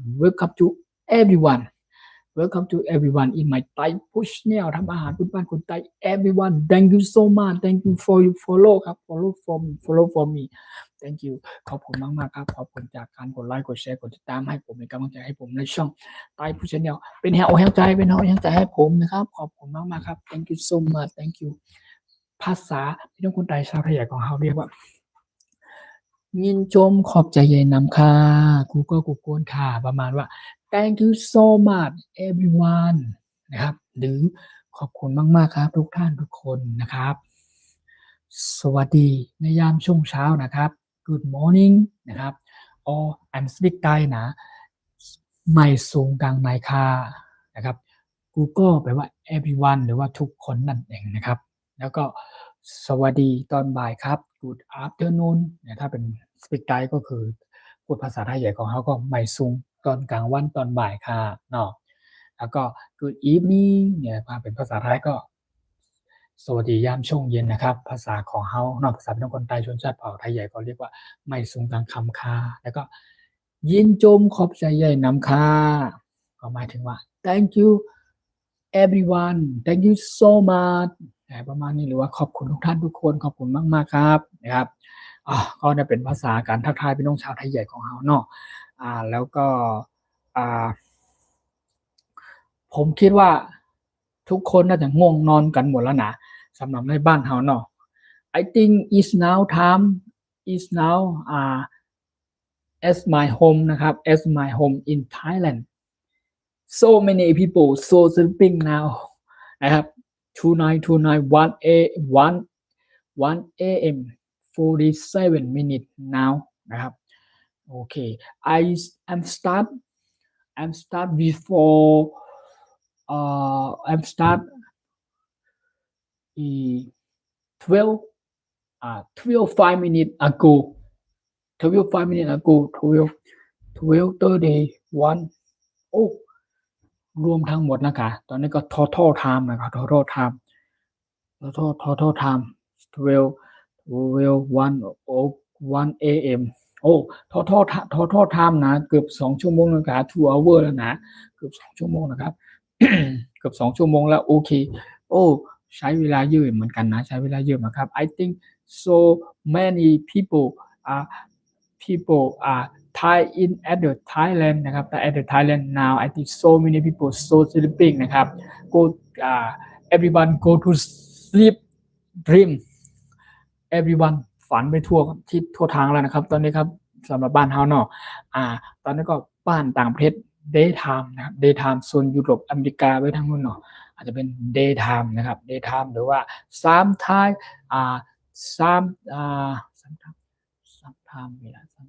sometime people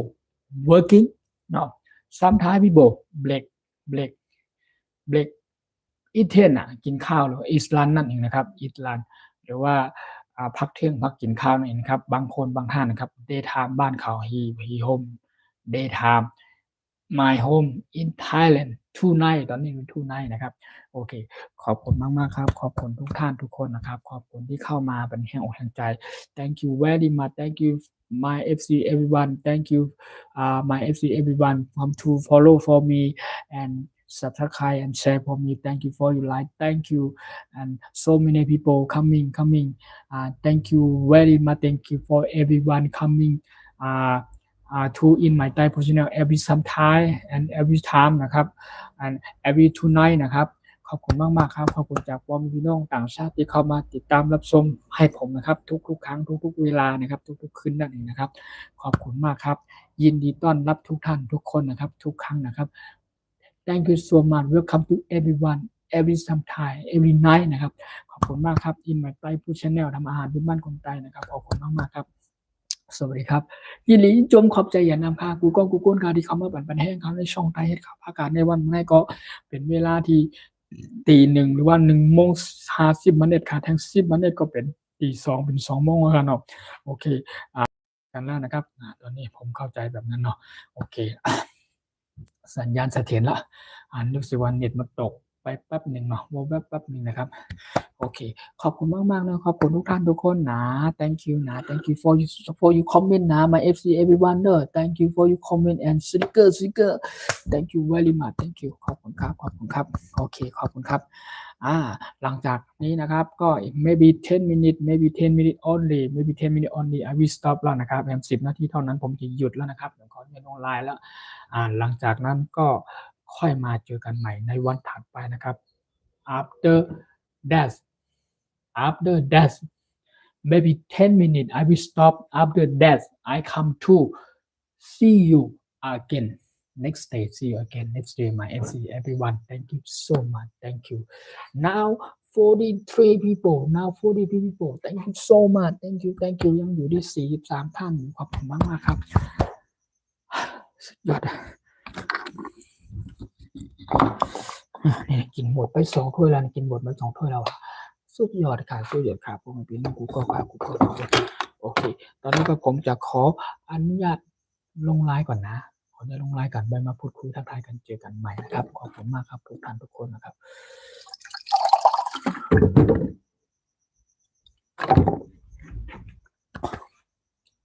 Thank you very much thank you so much thank you ตอนนี้ยังไม่ง่วงนอนนะครับยังไม่ง่วงนอนครับเขาไม่ง่วง after 10 minutes I will stop 10 maybe 10 minutes I will stop or after 10 minutes I'm go to sleep ละ I'm go to the bed ละโอเคเนาะหลัง10 นาทีนะผ่านไปหลัง10 นาทีผมจะไปนอนแล้วง่วง so sleeping โอเค thank you ขอบคุณครับขอบคุณมากๆครับ thank you very much จัดไปผลเอาแผ่น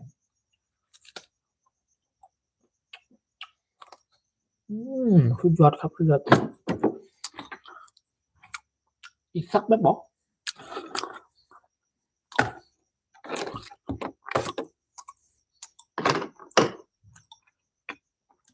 อีกนิดนึง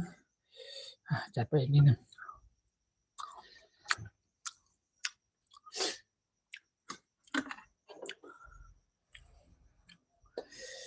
จัดอีกสักถ้วยนึงถ้วยที่3แล้วเนี่ย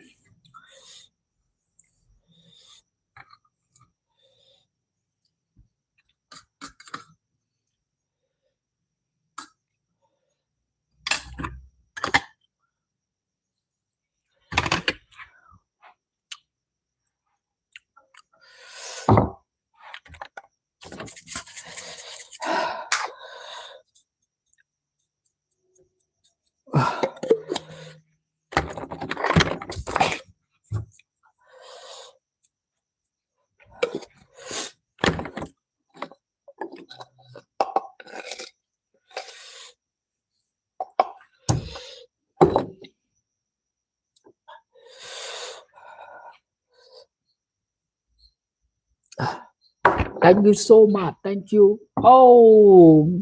15 people. 15 people now. Thank you so much. Thank you. เก่งใจแล้วก็คิดถึงพ่อแม่พี่น้อง FC ทุกคนเนี่ยจะวางสายเลยครับเนี่ยจะไม่จะลงไลน์เลยนะครับมี FC หลายๆท่านเข้ามาติดตามรับชมเป็นกำลังใจให้กันอยู่นะครับจัดไปคนเลย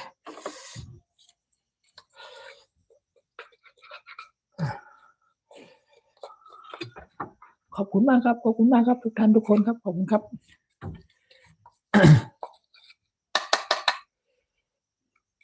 นี่อร่อยสุดยอด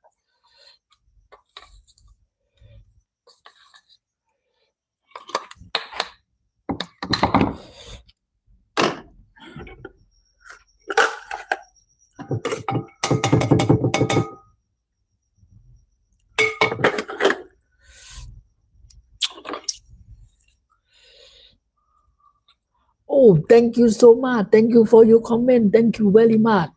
Thank you. โอ้ยเดี๋ยวรอแป๊บนึง Just a moment. Okay.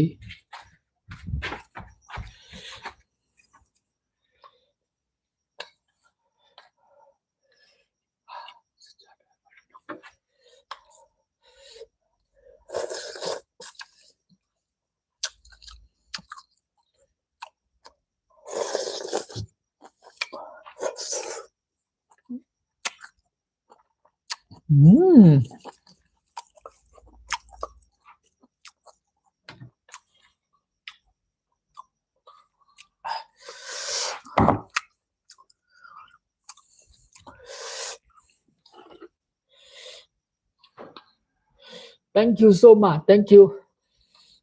นี่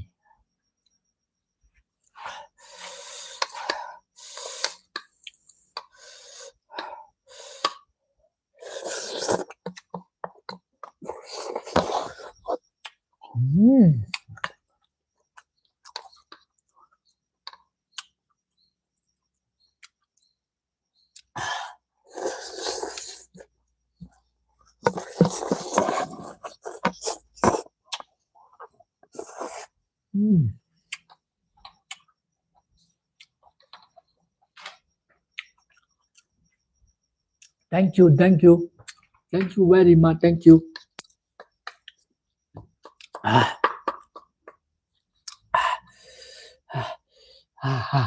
จัดไป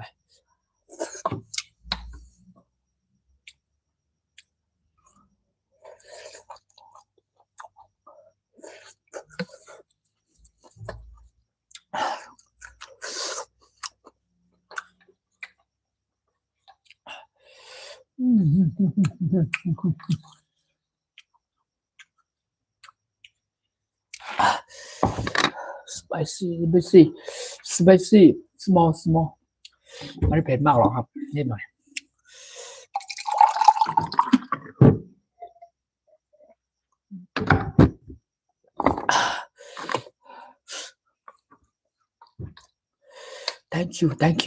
Thank you very much. Thank you.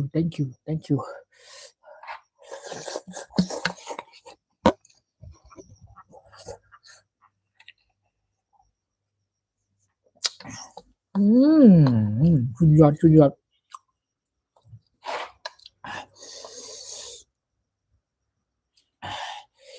อดครับบองพี่น้อง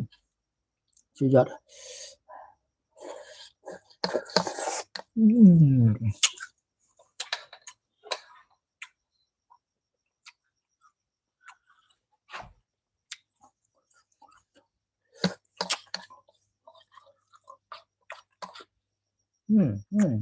มา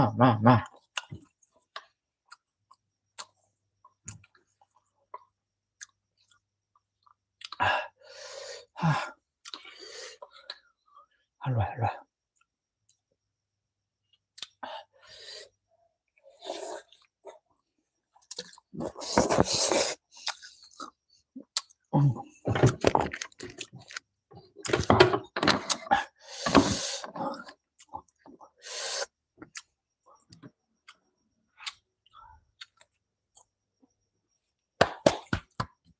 Thank you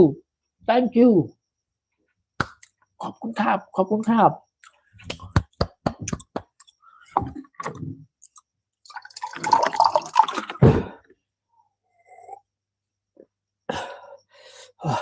ตอนนี้ก็เริ่มกินเริ่มอิ่มถ้วยที่3แล้วถ้วยที่4มากินแล้วต้องเต้นสักหน่อยเพราะว่าจะได้เขาเรียกว่าอะไรอาหารจะได้ย่อย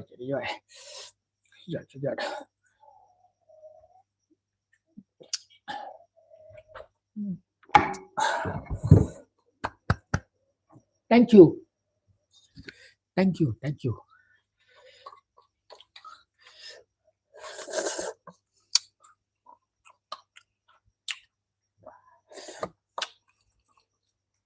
ขอบคุณครับ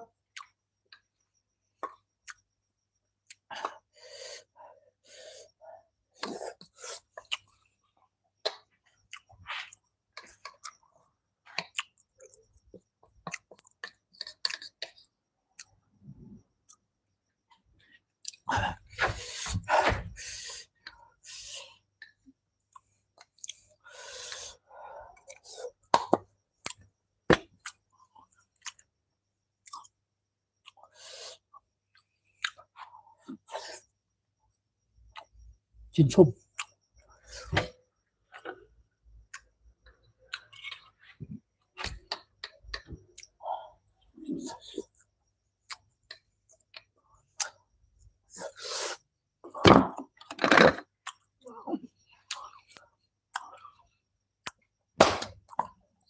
สุดยอด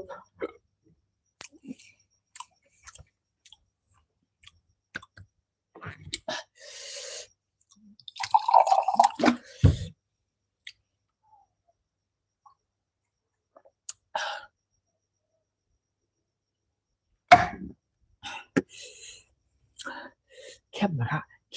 สุดยอดกดไลค์กดตามกดแชร์ให้หน่อยกดไลค์กดแชร์ให้หน่อยไลค์ด้วยกันเลยขอบคุณครับมากครับขอบคุณครับมาแต่งสุดยอดครับมาแต่งสุดยอดกินให้ดูเลยชุบนี่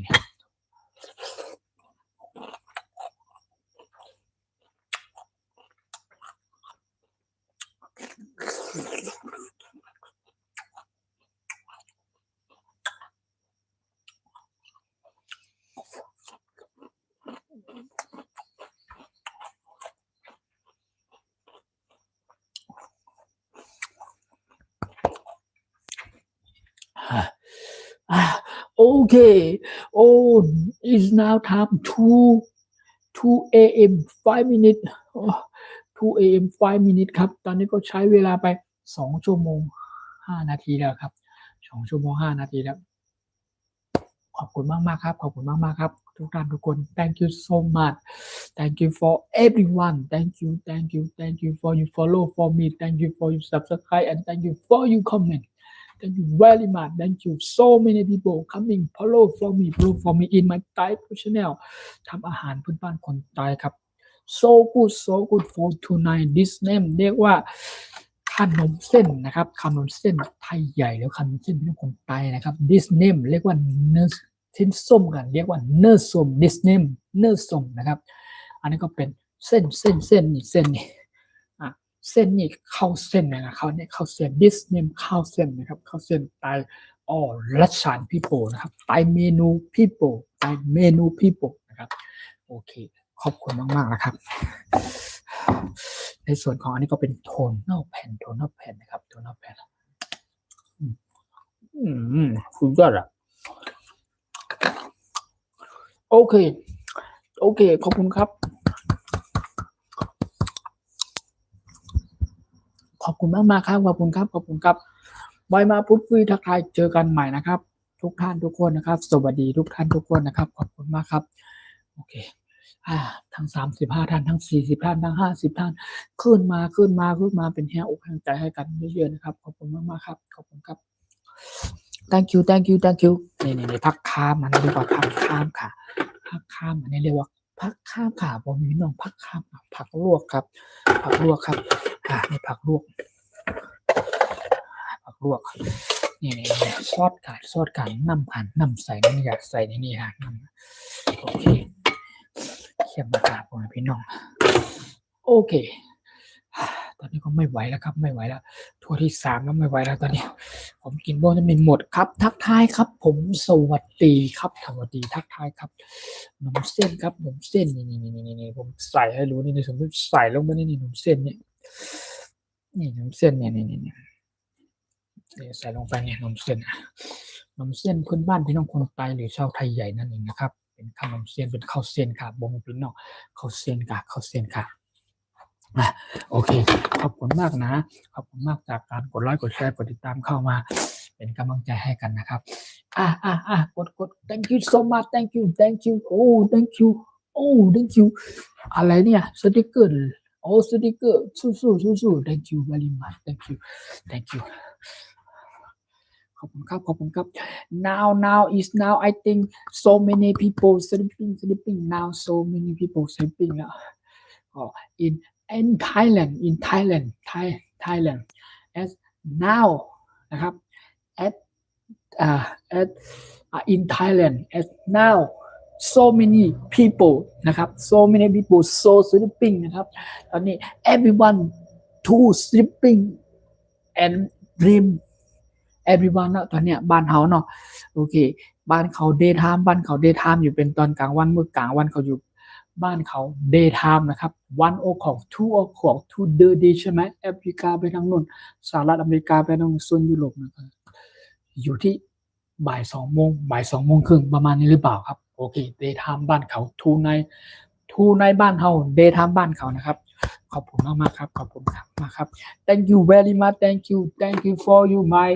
FC just come my FC just come now thank you very much thank you for your comment thank you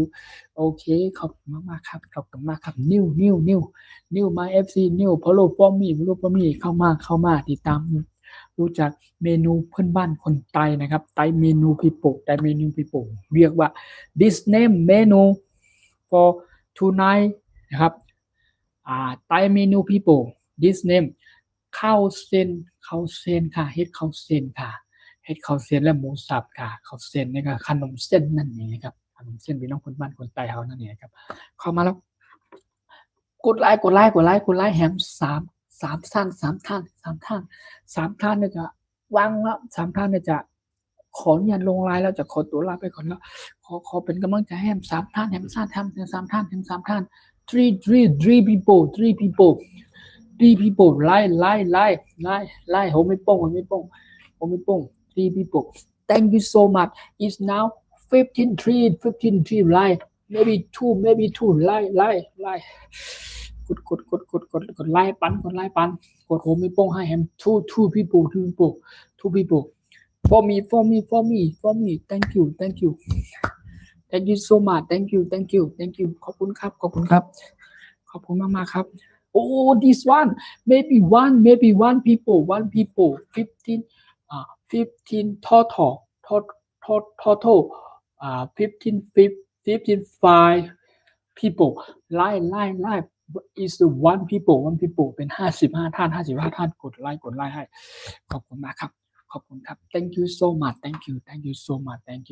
you for your follow thank you for your like thank you โอเคขอบคุณมากๆครับขอบคุณครับสุดยอดเหนื่อยไหมไม่เหนื่อยหิวไหมหิวอิ่มไหมอิ่มง่วงไหมง่วงนะครับไม่เป็นไรนะครับเพื่อพ่อแม่พี่น้อง FC ทุกท่านทุกคนนะครับเพื่อ FC everyone นะครับไม่เป็นไรไอทนได้I คิดถึงทุกท่านทุกคนนะครับ meet you my FC everyone meet you every sometime every day นะครับ meet you thank you love you everyone my FC thank you so much thank you ขอบคุณครับขอบคุณจากการกดไลค์กดแชร์นะครับอีกครั้งหนึ่งครับอีกครั้งหนึ่งMr. one people like for me thank you ขอบคุณมากๆครับขอบคุณครับแฮม1 คนกดไลค์ให้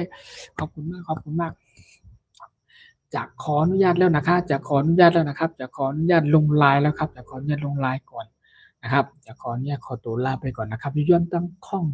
ลงไลน์หรือย้อนตั้งข้องกึดก่อนนะคะไม่ส่งก็ค่ะไม่ส่งค่ะที่คำมาปันแห้งไม่ส่งโอเค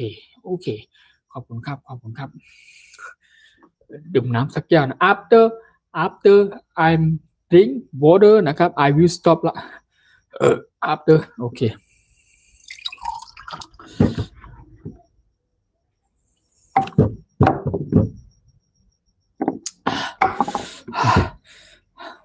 thank you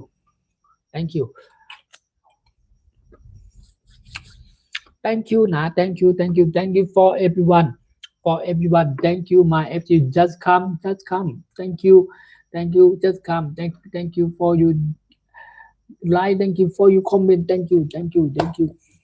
ขอบคุณครับโอเค2 AM 14 minutes 2 AM 14 minutes 2 AM 14 minutes thank you very much thank you เก่งมากครับthank you so much thank you for your comment ขอบคุณจากการรับชมขอบคุณจากการชมนะครับจากการคอมเมนต์ครับขอบคุณมากๆครับขอบคุณมากครับโอเคครับผมจะขออนุญาตลงไลน์ก่อนนะเดี๋ยววันถัดไปจะมาทำตำน้ำพริกนะไม่ใช่ส้มตำนะโนส้มตำโนตำปูปลาโนตำไทยนะจะทำตำน้ำพริกให้รู้นะครับ next day I come see you again I will do show my FC everyone see you again see you my FC everyone in my live shot for next day นะครับ I will do เมนูไทยเมนูพี่โปนะครับเอาให้ดูนะครับจะทำให้ดูตำน้ำพริกนะครับ thank you very much thank you โอเคบายบาย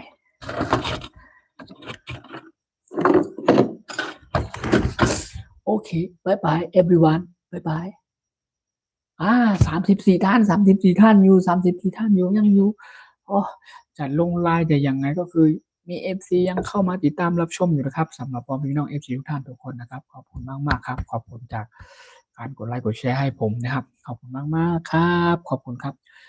สุดยอดครับพี่น้องทุกท่านทุกคนขอบคุณครับโอเคสำหรับวันนี้ขอบคุณมากๆนะ thank you so much for tonight my FC everyone thank you for you follow นะครับ thank you for you follow for me thank you for you subscribe thank you for you and share for me thank you for you comment นะครับ thank you นะครับ thank you นะครับ I will come to see you again my FC everyone for next day next day นะครับ next day เจอกันอีกครั้งนึงนะครับจะกลับมาทำเมนูอร่อยๆให้ดูกันอีกครั้งนะครับในวันถัดไปนะครับขอบคุณมากๆนะครับหรืออาจจะเป็นในยามค่ำคืนพรุ่งนี้ I think I'm not sure tomorrow in the morning no in the morning in the evening นะครับ in the evening the same for tonight นะ I think tomorrow in the evening tonight I'm not sure นะครับไม่แน่ใจเหมือนกันว่าจะมาไหมพรุ่งนี้ในยามค่ำคืนพรุ่งนี้เนาะอาจจะมีธุระติดธุระไปนู่นไปนี่อาจจะไม่ค่อยสะดวกนะครับถ้าผมมีเวลาผมว่างผมก็จะเข้ามานะครับมาแปลงกับข้าวเมนูหลักสูตรบ้านคนไทยด้วยกันฝากเข้ามาเป็นแห้งอกแห้งใจ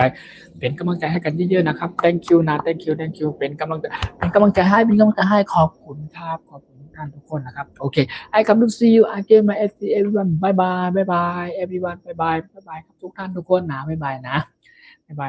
ครับกูก็ค่ะไม่สูงทุกท่านทุกคนนะ everyone have a good day บ้านเขา have a good day แล้วนะ have a good day see you again นะครับแต่บ้านเขาในชุนนะ have a good night and have a good dream นะ everyone my home นะโอเคขอบคุณมากครับขอบคุณมากbye bye see you again my FC everyone thank you bye bye Okay,